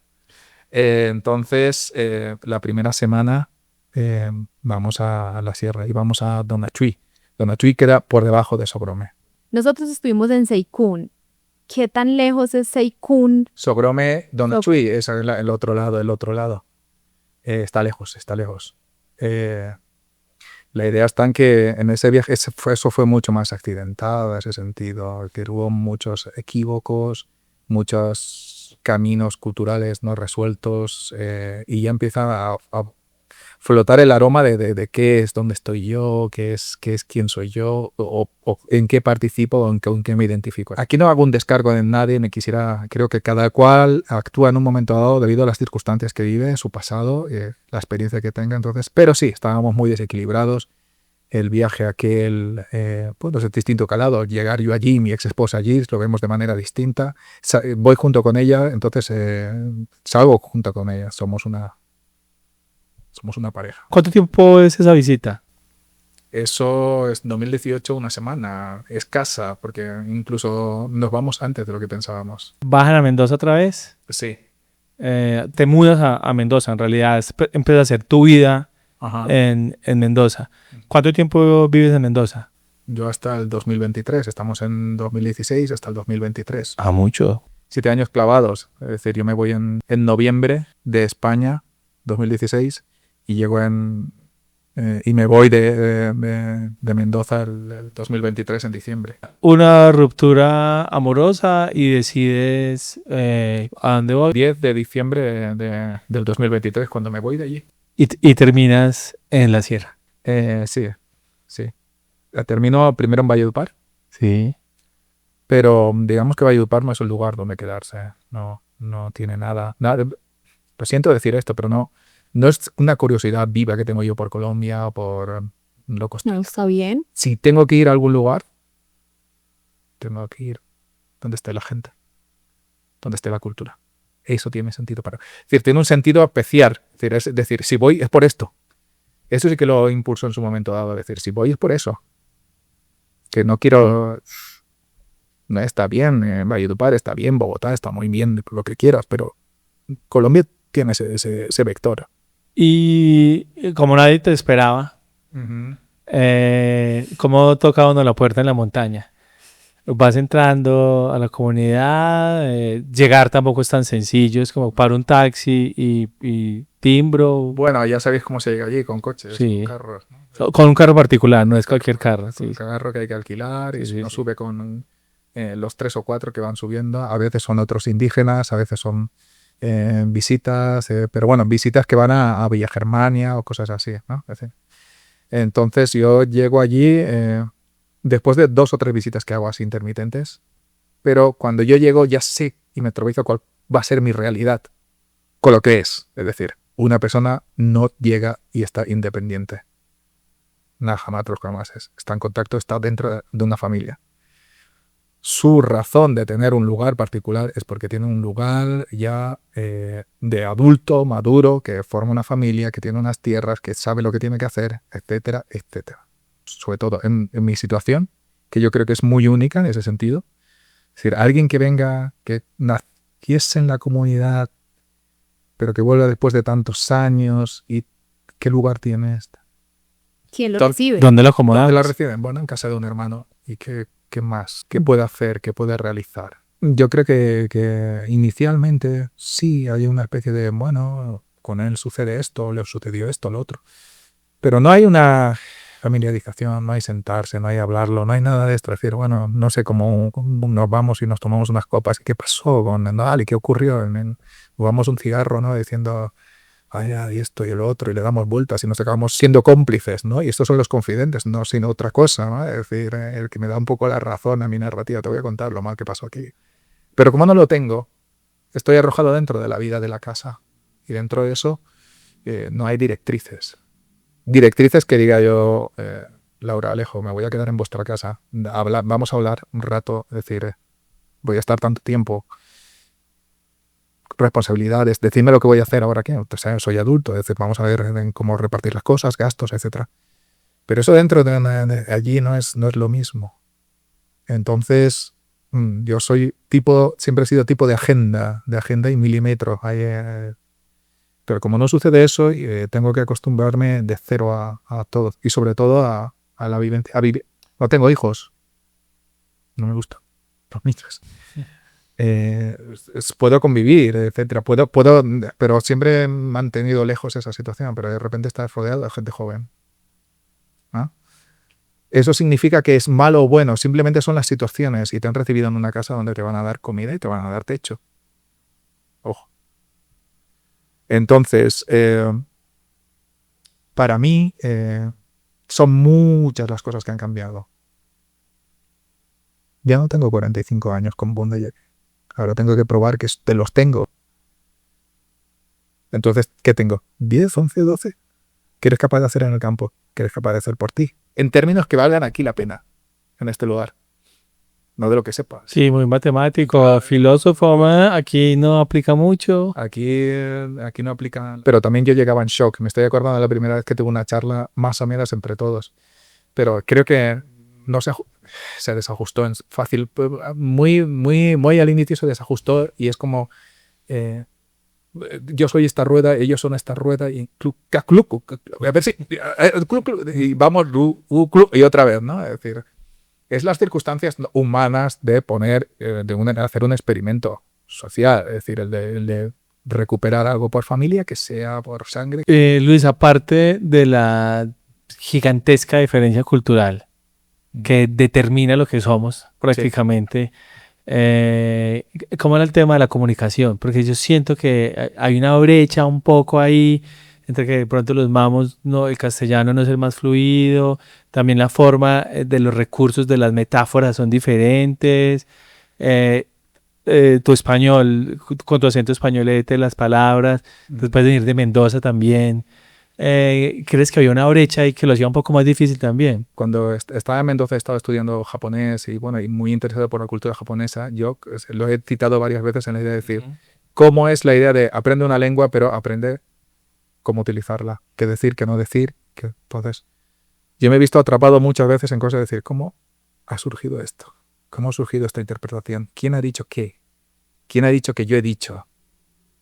y en el momento en que quiero reparar quién ha dicho lo que ha dicho, no se hace así lo que porque si no yo te diría, sentémonos aquí un momento dado a ver qué sucedió el otro día, vamos a resolverlo ya. Si tengo que decirte, un estilo cultural sería decirte, disculpa, el otro día dijiste una cosa que no me gustó, probablemente no tenías la intención de decirlo así, pero me dolió. Pero no tener ese tapiz, también te resulta extraño no tener ese tapiz y ¿cómo lo vas a resolver? No, tienes que seguir haciendo lo que estabas haciendo y seguir siendo tú para conseguir ser alguien y desde ese punto tu palabra tiene más. ¿Y cómo puedo dejar de ser yo? No hace mucho he hablado con una persona muy cercana a mí y me dice, tu respuesta a muchas de las situaciones que tuviste en la sierra, lo único que dicen quién eres tú esencialmente. No hay nada malo en lo que hiciste muchas veces. He sido una persona muy callada allí, muy silenciosa, porque en un momento dado creo que me rendí. Tú dijiste ahorita que tú eras una persona de agenda y de milímetro, y yo creo que si algo como que lo impacta a uno en ese primer encuentro con estas culturas es que no hay unos tiempos. A veces decíamos de eso tiempo indio. Y justo allá, como que al principio yo pensé, ¿será que eso solo lo percibo yo? Y luego vi que varias personas comentaban, ese es el tiempos indígenas. Y es como que ellos van fluyendo con la onda de la vida, cómo se va presentando el momento. Pero entonces no son estos tiempos que definimos nosotros, es que nos vemos a las 8 y es que yo te dije que nos vemos a las 8 y es a las 8. O es que esto se hace en media hora porque esto hay que hacerlo rápido, porque es otra velocidad, porque es otra dinámica, porque es otro ritmo. Y creo que eso también impacta mucho como la experiencia, porque pues el tiempo transversaliza todo. Lo que sí que es cierto es que bien que se pueda movilizar, en cuanto se pone en acción, No para. no para. Yo en los 2 años que llevo allí, yo creo que a día de hoy empezaba a ser productivo. Pueden estar poporeando, que lo viste cosas de poporo. Pueden estar hablando un poco, se detendrán un poco, pero cuando se ponen a trabajar es una dirección única porque las cosas tienen que ser hechas, porque el trabajo tiene que ser hecho. Si se cambia de trabajo es porque hace demasiado calor. Vino una compañera de Joshua preguntando, ¿cuándo hace mucho calor echan a dormir? No. Buscas otra actividad. Es que no tienen la lógica del tiempo que tenemos nosotros, que casi que la sociedad de nosotros está muy determinada por eso. Entras a las 8, a las 12 paras, almuerzas media hora, como que tenemos la vida diseñada me demoró 1 hora, entonces como que trato de optimizar cada minuto porque la dinámica de la sociedad occidental o de las ciudades, como acordamos a sentarnos en estos pedazos de tierra, es diferente. La lógica de ellos va como con otros ritmos. Y te quiero decir esto y es muy diferente cuando tú eres un antropólogo y quieres ir a la sierra a pasar 6 meses con ellos y sabes que en 6 meses te vas a ir y entonces en 6 meses estás haciendo investigación, acción, participación y te sientas y haces análisis, escribes, te haces una inmersión cultural, a cuando tu vida, la vida te puso ahí. Sobre todo que me parece importante hacer esta claridad también, y es que cuando tú eres un antropólogo que va desde Bogotá a hacer la investigación, la comunidad asume que tú no tienes ninguna responsabilidad para hacer, para comportarte. No sé si para ninguna, seguir. pero seguramente no a la que tenía Luis. Y yo recuerdo mucho, Luis, que cuando estábamos haciendo una caminata muy larga, Muy larga para nosotros. bueno, A Tángamo. sí, íbamos nosotros dos juntos Sí. y nos fuimos conversando un rato muy largo. Sí. Y pues yo dentro de mi preguntadera y mi curiosidad, Luis, ¿y cómo ha sido esto de choqueante para ti? ¿Tú cómo estás procesando todo esto? Pues es un cambio de vida absolutamente abrupto en todos los aspectos. O sea, nosotros, Luis, en este espacio hablamos de migración. O sea, de cómo es salir de Colombia e irse a vivir a Japón. Pero lo tuyo me parecía, o sea, me voló la cabeza. Hay un dicho que hemos repetido varias veces en No hay banderas en Marte y es: migrar es como volver a nacer, pero sin mamá. Te tiran ahí. Y entienda eso cómo funciona, de un día para otro. Y como os acabo de decir, las ideas de prescripción, Si había veces que yo pensaba que había un punto de apoyo, al día siguiente no estaba el punto de apoyo. Si había hecho un mínimo de patrón, algo se encargaba de contrarrestarlo, en otro se volvía una posición de desequilibrio. Y eso va desgastando, sobre todo cuando uno no tiene 20 años, no tiene 15 años. Y uno se da cuenta que como yo digo, mi aventura está siendo demasiado larga, estoy muy agotado ya, estoy cansado. Y en ese momento me dijiste, ¿Qué? me dijiste, es que yo siento todo el tiempo que yo lo estoy cagando. Como que yo, todo lo que hago, o sea, desde cómo cojo el machete, cómo tengo que cortar el pasto, cómo se ensillan el caballo, y me quedó mucho como sonando eso que me dijiste y me puse a pensar, sí, pues es que uno intenta como insertarse, pero pues claro, tienes 45 años bajo las lógicas de lo que tú consideras que debería ser, también con esa brecha de comunicación tan gigante, a que no tienes tampoco como la retroalimentación permanente de, no, mira, no, es así, pues que requiere también aprender, pero pues sin esa comunicación se pone más complicado. Que soy un adulto, soy un niño aquí, ¿qué soy? ¿Qué soy? A ver, que alguien me lo... A ver, esto en España es como decían, ¿no? Poner los huevos encima de la mesa. Bueno, vamos a hablar hoy, vamos a hablar. A veces me ha dado la idea de decir, ¿y si lo hago un día? ¿Y si...? Y después decía, no está en mi genoma, ¿no? La idea de ponerme así tampoco. Pero me interesa que saques una cosa a decir, porque yo soy una persona que tiende a mortificarse y tiende a suavizar. Y si te dije eso ese día, me parece muy bien que lo revitalices. Es decir, estoy jodido porque siempre estoy siendo evaluado. Y no siempre evaluado.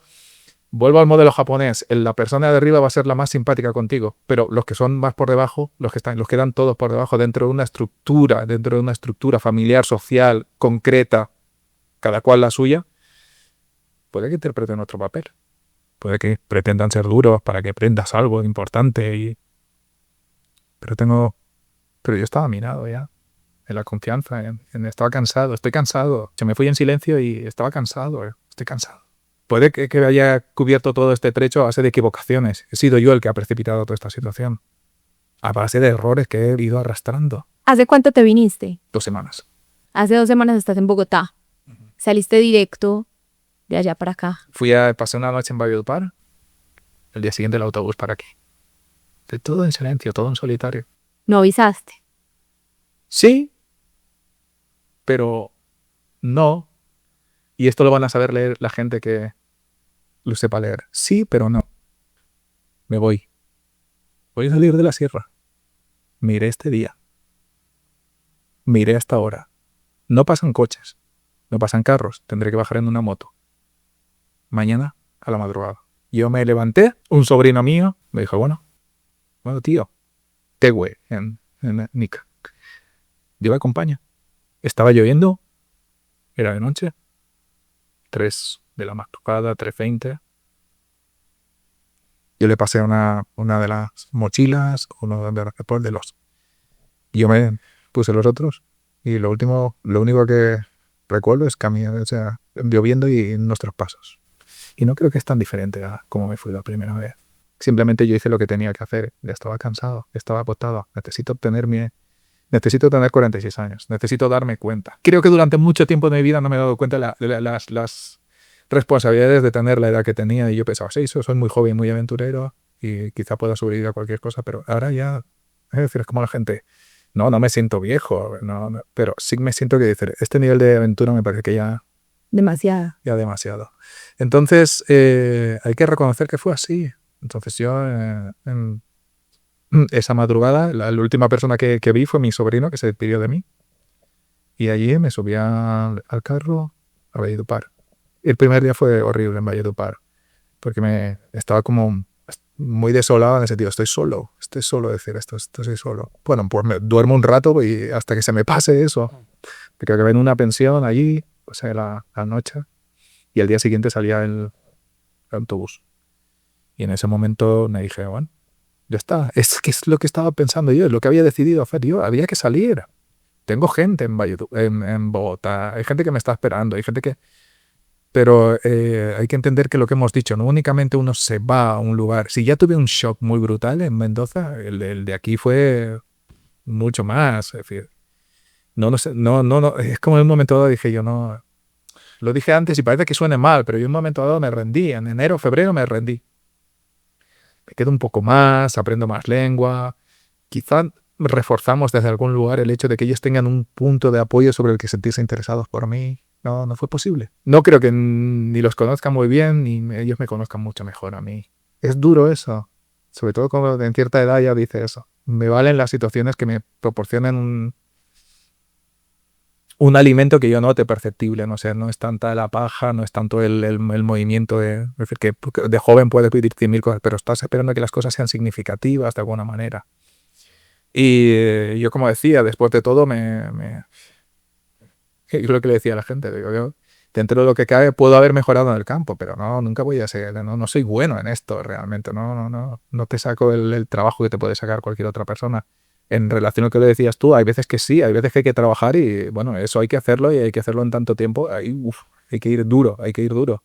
Y por que haya otro trabajo y hay que ir duro. Por ejemplo, yo sí que estuve en la construcción de la habilitación de una de las habitaciones de la casa, que no existía en ese momento dado. Había que hacer una construcción tradicional. Vosotros pasasteis por allí para ir a la casa de Pangamo, pero no estaba hecha esa casa todavía. Bueno, allí lo que llega es la comunidad para ayudar. Y eso en 3 días, 4 estuvo hecho. La gente trabajando duro, muy duro. Y no le puede ellos seguir la marcha. Había que subir piedras del río. Había que subir sacos de arena. Todas esas cosas. Sí, también es que si empiezas a ser campesino a los 40 y pico, pues obviamente pues No tengo la fuerza, no tengo el ánimo y sobre todo hay un momento dado que pesa la historia. Ahí tendríamos que añadir, decir, es la corrección de la experiencia en Seikun, una idea de decir, ¿podrías tomarte las cosas distintas y acabas percibiendo o apreciando lo que estás viviendo? Yo creo que sí, pero todavía no soy consciente de todo eso. ¿Qué ha hecho en mí? ¿Estoy diferente a cómo llegué? No lo sé. Quisiera pensar que, no sé, quizá alguien que me conozca de antes podría decir, bueno, ha pasado algo contigo. voy a hablar de mi experiencia. Yo me hice un viaje cuando estaba muy joven por Sudamérica, que me cambió la vida y creo que a los 6 años empecé a darme cuenta ¿Cuánto? de cómo me había cambiado la vida. O sea, pasaban años, como que incluso cuando llegué, en medio de la juventud y la energía de la juventud y la rebeldía y el rock and roll que me tocó a mí, me creía muy hippie porque lo había hecho. Pero con los años fue que empecé a darme cuenta como qué tan determinante había sido ese viaje para el futuro y que casi que es gran parte de lo que soy hoy. Seguramente, pues no sé si sea para el resto, pero en mi caso fue determinante. Yo, sobre todo, pienso que mi experiencia, por ejemplo, ahí sí que hay cosas que en un momento dado empecé a pensar como ellos, y cosas que ya uno ya la ve de manera indígena, la ve de una manera curiosa, es una cuestión de, no, esta intensidad es muy bonachi. Bonachi es como llaman los indígenas a las personas que... ¿Cómo se refieren a los indígenas? Luis, ¿vos crees que en algún momento hubo una cuota de soberbia tuya?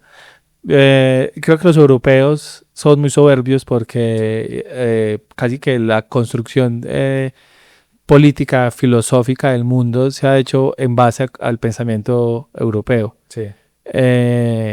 Que lo hacen muy bien. Hay algunos más que otros, los franceses seguramente. Los mejores. Aunque los españoles a su medida no lo hacen tan mal. A ver, hay mucho orgullo en España, hay mucho orgullo en Italia y de eso salió, bueno, muchas cosas. Hay mucho orgullo, yo lo sé. Un poco así de cómo se hacen bien las cosas. En algún momento hiciste consciente como yo estoy acá y quiero de pronto venir a decirles a ellos, chicos, no lo están haciendo tan bien, venga que yo puedo hacerlo mejor. ¿Pasó? O por lo menos una discusión personal de qué están haciendo, chicos. No lo voy a decir, pero sé que se podría hacer mejor. Yo creo que en el momento en el que... Eso sí que he batallado yo con la idea de decir... yo realmente, incluso en mi crecimiento, hay una parte... No voy a hacer una generalización que les gusta a todo un mundo escucharse de sí mismo. Yo era diferente, yo encajaba... Tenía ideas originales y me gustaba la justicia. Bueno, como todo el mundo. Y soy muy creativo y no... Pero sí que cuando uno vive en circunstancias o está experimentando circunstancias que tienen algo de corporativista, es decir, la gente va a estar una ahí. Y si tú te vas para afuera, se va a demostrar que estás solo. Es decir, para empezar, llegué hecho jirones. Entonces, alguien me va a tener paciencia de que yo me ponga en pie porque acaba de ocurrirme 100.000 cosas, no únicamente se ha acabado el matrimonio. Me he ido de allí, me he dejado la situación en volandas absolutamente. Y tengo que procesar qué voy a hacer con mi vida, cómo la voy a reconstruir porque es mía. ¿Alguien va a tener paciencia en un momento dado? No, y que seguramente para Occidente a veces, que es un dicho muy cliché, pero necesitaba solo un abrazo. Claro. Y aquí creo que nadie me va a abrazar. No. Por lo menos no de la manera como yo espero. Pero sí, espero, dos sí. años sin un abrazo. 2 años sin un abrazo, yo estaba bastante acostumbrado. ¿Tú tienes alguna familia en España? Me refiero a primos Muchísimo. muy cercanos, como que están pendientes de ti, o tú Sí. sientes que desde que se murieron tus padres ya Rompió ese perdiste como la vínculo. conexión familiar. Ni la he perdido más por mí. La gente lo que ve es una persona haciendo esto. Mientras en esa transición que estás haciendo podrías ser un poco más comunicativo. Había gente que no sabía de la familia, ni siquiera que estaba aquí. Yo no lo había dicho. Decir eso era reconocer todas las cagadas que había ido por el camino. Entonces, ahí sí que veo yo una vena crítica en la idea de decir, he querido ser soberbio. No, a veces que te sientes herido por decir, si me dejarais que me recuperase, si me dejara la gente que yo respirase, que mi cerebro empezase a ser el mismo, podríais llevaros una sorpresa de quién soy ya. Y si la idea está solamente únicamente lo que yo puedo hacer aquí, estoy atrapado, porque nunca vaya a ser bueno en esto. Y ahí viene la conversación que tuve contigo. Y es la circunstancia de estar experimentando socialmente con el hecho de decir, una persona vuelve a un entorno 40 años después del que precisamente ni siquiera la lengua ni la costumbre. Si hubiese dicho que yo de pequeño viví algo de todo eso, pero es que no había vivido nada de eso tampoco. Entonces, el eje y el esquema de las relaciones sociales y cómo hay que hacerlo, y me dije, es que estamos borrándolo todo, yo debería estar empezando de cero. No puedo empezar de cero. Entonces es cuando supe, dije yo, voy a salir de aquí. Y probablemente salí de la única manera que iba a ser posible ahora. Y bueno, sí, yo tenía, decimos de morirme por las expectativas. Yo tenía muchas expectativas. Yo aprenderé mucha lengua, yo no aprendí tantas como quise yo. Dentro de ese panorama que habéis dicho vosotros, lo choqueante de vivir en otra cultura, lo choqueante de vivir en una cultura que encima ni siquiera te es ajena, debería serte muy cercana. Como has dicho tú, después de 6 años empiezas a entender algo, quizá a mí me quedan un año para que empiece a decir yo, ah, sí. O quizá cuando ponga un pie fuera ya del todo, hay gente que dirá, ah, hay algo que... Y espero que sea así, porque también, y eso sí que lo recuerdo también con mi amiga Lida, de decirlo, probablemente haya un ingrediente que no tenía yo que ahora me sirva para afuera. Y rompemos ese ciclo de decir, otra cagada, otra aventura. Porque será muy emocionante, pero como dijo también otro compañero en un momento dado, cuando le expliqué todas las circunstancias, me dice, ah, entonces tú has venido a naufragar, ¿no? Aquí es Cocoon. Le dije, buenísima imagen, sí, vine a naufragar y de repente un día decir, ¿qué ha ocurrido, no? Pero ya ha ocurrido demasiadas veces que demasiados cambios de panorama. ¿Qué piensas en este momento? Como yo sé que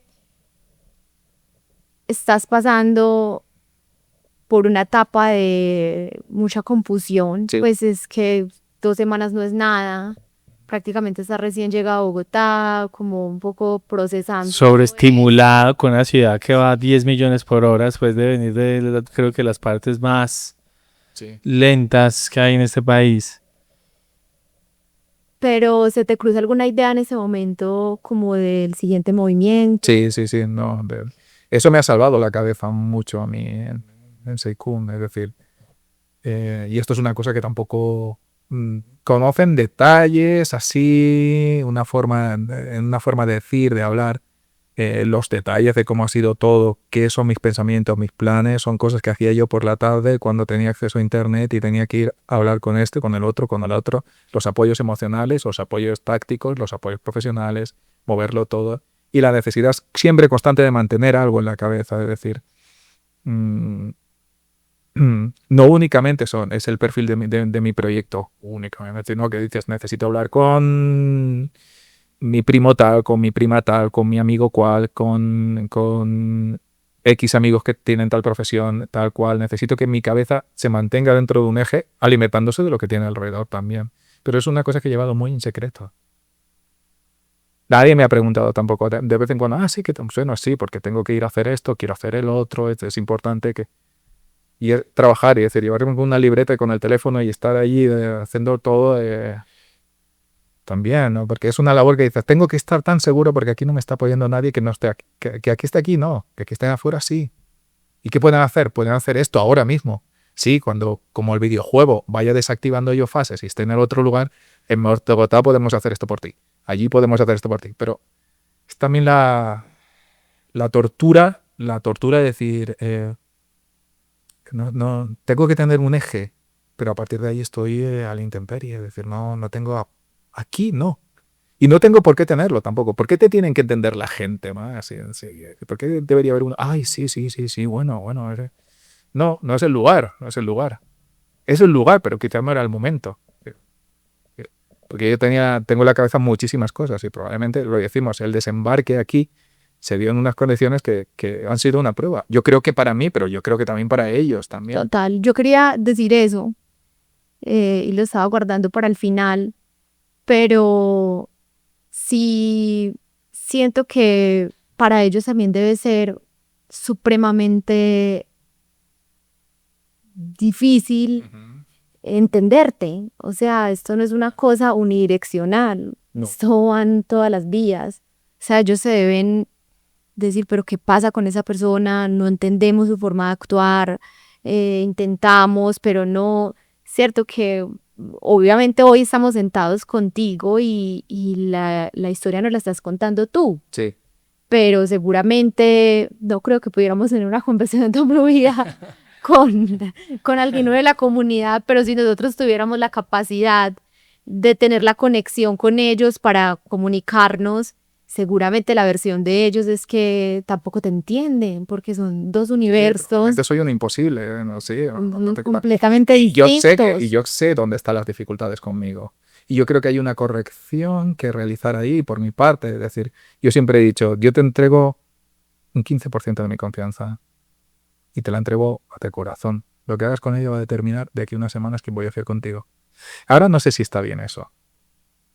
Ahora, eso es lo que solía hacer yo. Ahora no sé si es tan correcto esa actitud mía. De lo único que demuestra que soy muy desconfiado con la gente. Porque pasé de una cierta comunicación en el momento en que me sentí amenazado. Me callo. Vos lo mencionaste durante este episodio y es que entre más años pasan, la flexibilidad es menor. O sea, uno va cediendo menos. Yo trato de luchar contra eso, que somos medianamente contemporáneos. Ajá. Y es de lidiar contra lo testarudo que se vuelve uno cuando se va poniendo viejo y tan arraigado a las ideas. Y cada vez cede uno menos. Y creo que sí, soltarte en la sierra over 40 es un desafío brutal. También para la comunidad, como lo dice Laura, indiscutiblemente. Pues Luis, yo aspiro que este episodio haya sido también como un poco de catarsis Sí. para lo que estás viviendo. Y como te dije antes de empezar a grabar, y lo he dicho varias veces, escribir. Obviamente todo el mundo dice que es una forma de racionalizar el pensamiento. Para nosotros, creo que grabarnos y de pronto a veces escucharnos, volver a ver este episodio en un año, En cuanto lo vea, va a ser un gran ejercicio la cagué, no pensaba esto, estaba pensando en eso por más de emociones que de razón. Y seguro va a servir mucho en algún momento. Ajá, sí. No, simplemente yo pienso que exteriorizarlo es como también a veces quitarse una carga, como quitarse una maleta de encima y como lo dijiste ahorita, pues tú llevas mucho tiempo también como callando, Sí. no te sentías como en el lugar ni en el espacio para comunicar ya todo lo que estabas acumulando, entonces sí siento que por lo menos para nosotros, Luis, este espacio arrancó como un ejercicio también muy terapéutico en el que nosotros empezamos a soltar pues también una cantidad de cosas que llevamos ahí acumuladas y es muy, muy sanador. También seguramente personas que no han tenido una historia ni parecida a la tuya, porque creo que es muy particular y muy única, pues como todo este tejido que hoy te tiene acá, pero sí creo que muchos hemos compartido en algún momento eso que tú estás narrando, y es como el decir, he dado muchos tumbos, es de aquí para allá y de allá para acá, y como que, pues pucha, ¿pero dónde va a ser? Y yo ya me estoy poniendo grande, y eso creo que es un sentimiento compartido en este espacio. O sea, creo que es algo que hoy lo estás viviendo tú, pero que lo he vivido yo y que lo ha vivido él, y que muchos de los que nos reúne No hay banderas en Marte, pues lo hemos experimentado Creo en que algún sí, momento de la vida. algo caracteriza a la audiencia de nosotros es eso, que andamos de un lado para otro, tomando Y decisiones. pensando en algún momento, La- pucha, la cagué, porque me vine para acá, el tiempo. ¿Cómo hubiese sido? ¿Cómo hubiese sido? Sí. ¿Cómo hubiese sido? Sí. Cierto, si me hubiera quedado, pero no me hubiera dado por venirme en el 2023 como me vine en medio de esa locura.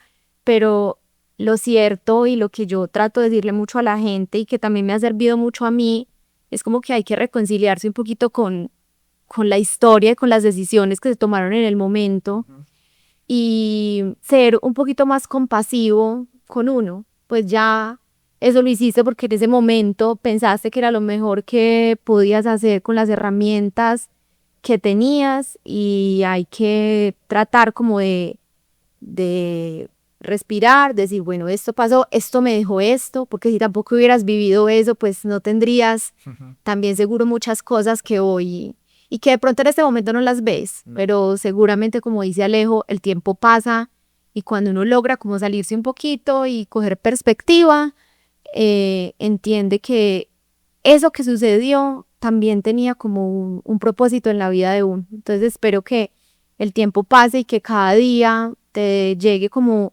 esa tranquilidad para analizar las cosas como desde otro lugar. Ujú. Gracias, de verdad, por ser tan generoso, porque nosotros sabemos que a veces tampoco es fácil abrirse a contar cosas tan íntimas, a veces dolorosas también, difíciles.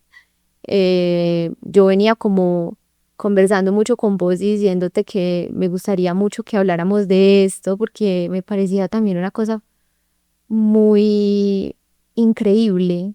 Pues, no sé, a veces la gente que tiene historias muy increíbles es también como atravesar un poco como la soledad, porque si pues mucha gente viviera lo que tú has vivido, pues no sería increíble. Sí, literal. No, yo estoy en estado de semisueño, es decir, que podría estar de viaje de ayahuasca todo lo que hemos hecho ahora mismo. De verdad. Es decir, es la historia, es una historia personal sobre la que no quiero incidir en el victimismo, victimario, quién hizo qué. Creo que la mayor parte de las veces no nos tropezamos con gente realmente mala, nos encontramos con equívocos, situaciones que uno también de las que se debe responsabilizar. Seguimos pensando en el pensamiento y que hay... yo muchas veces le digo a la gente, pretendo que mi problema lo hayan tenido mucha gente porque así tendrá solución. Si solo tuviese yo el problema, andaría bastante jodido, porque si hay que buscar una receta única, espero que muchos de los dilemas que tengo yo, muchas de las preguntas que tengo yo, han sido dudas que se habían presentado. De una manera han manifestado en una dimensión distinta, por ejemplo, en ti, es decir, en un momento dado, y últimamente lo que hay mucha gente que le he preguntado, es decir, ¿y tú cómo lo viviste eso? ¿No? Es decir, entonces están los oídos de verlo de otra dimensión. Discutimos, debatimos para llegar a un mecanismo más o menos científico para ver qué hacemos entre los dos, o quizá tú fuiste acertado en algún momento de tu vida y tuviste un golpe en unas circunstancias que lo necesito yo ahora. Entonces hay mucho de lo que estoy escuchando a mucha gente. Y mi pregunta es, ¿y cómo lo hiciste? ¿Cómo lo viviste? ¿En qué punto estabas? No en el punto en que lo racionalizas y lo tienes ahí. No, ¿cómo fue el momento en que pasas desde aquí a aquí, ¿no? Y en ese sentido, yo espero que, sobre todo la gente que sea más cercana a esta experiencia, que lo va a ver, porque yo el día les he dicho que les compartiría el enlace, y espero que entiendan sobre todo que la situación ha procedido como tenía que proceder, y como yo dije en un momento que iba a proceder, y un día saldré. y tiene que ser antes de tal fecha, porque tengo que hacer esto y esto. Y por el camino yo no sé nunca lo he dicho allí, pero es como hay veces que tenía ganas de decirlo, yo no sé cuánto se he fastidiado, cuánto he deteriorado, no era mi intención, pero de las intenciones y las otras cosas tampoco poner si lo has hecho mal, de no das yo, mi voluntad, llegó hasta un punto en el que yo realmente ya estaba agotado. Yo entiendo que las cosas suceden dentro de una construcción tradicional, en este caso laica, sucede de una manera, y quién sabe cómo será el futuro, quién sabe, a mí no hace mucho tiempo una mujer que tiene unas ciertas dotes, vamos a dejar que todo el mundo nos proporcione algo, creamos o no creamos en ella.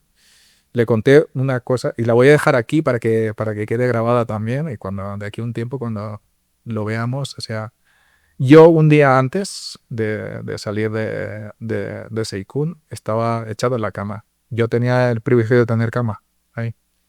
Y me quedé rendido en un momento dado. Y hay un lugar, viendo del río, bueno, vosotros estuvisteis en donde nos bañamos y... Sí, sí, ¿os acordáis que...? Entonces, la goma para traer el agua, hecha a base de retazos que van... Sube hasta unas rocas, ¿no? Entonces, de vez en cuando nos decían, deja de bajar agua, mirad si se ha taponado, hay alguna fuga o alguna cosa de estas, ¿no? Entonces, a mí realmente me gustaba mucho eso, porque iba con algunos de los sobrinos y ellos van como conejos por allí, saltando por las piedras. Yo tengo mucho miedo, ¿no? Sobre todo si llueve. Y esa tarde me quedé como medio dormido, así con estado de ensoñación, y de repente como que me vi, no en cuerpo, pero en alma, se podría decir. Pero lo que vi es que me iba hacia el río, iba subiéndolo, pero cada vez se subía más rápido, aunque en cámara, como las cámaras estas de las películas de San Raimi, ¿no? Sí. Y de repente, cuando iba a llegar hacia el final, es como que me desperté así como sobresaltado, ¿no? Y no hace mucho una mujer que estaba ahí en la Javeriana haciendo que es una señora que estaba hablando del campesinado, de la zona del sur, etcétera, etcétera, y en un momento dado, y tiene algo de indígena también, y en un momento dado dice, no, vas a volver. Te vas a volver. No sé en qué calidad volveré, pero creo que queda mucho camino por delante. Esto es una cosa que yo dejo a mucha gente, es decir, el aquí y el ahora no debería ser únicamente una moda New Age acerca de como el estoicismo hoy en día, sino tendría que valer como la piedra de que tenemos que tocar tierra, sino la mente sí realmente nos puede generar trampas. Luis, muchísimas gracias. Y como dijo Laura, yo espero pues que esto también mucha gente se conecte con esta historia que me parece a mí mega poderosa, y nosotros seguimos en contacto definitivamente. A ustedes muchas gracias por vernos, por escucharnos. Gracias por acompañarnos cada semana con estas historias y por conectarse con ellas. Nos vemos en 8 días con un nuevo invitado o invitada. Gracias. Chao, chao.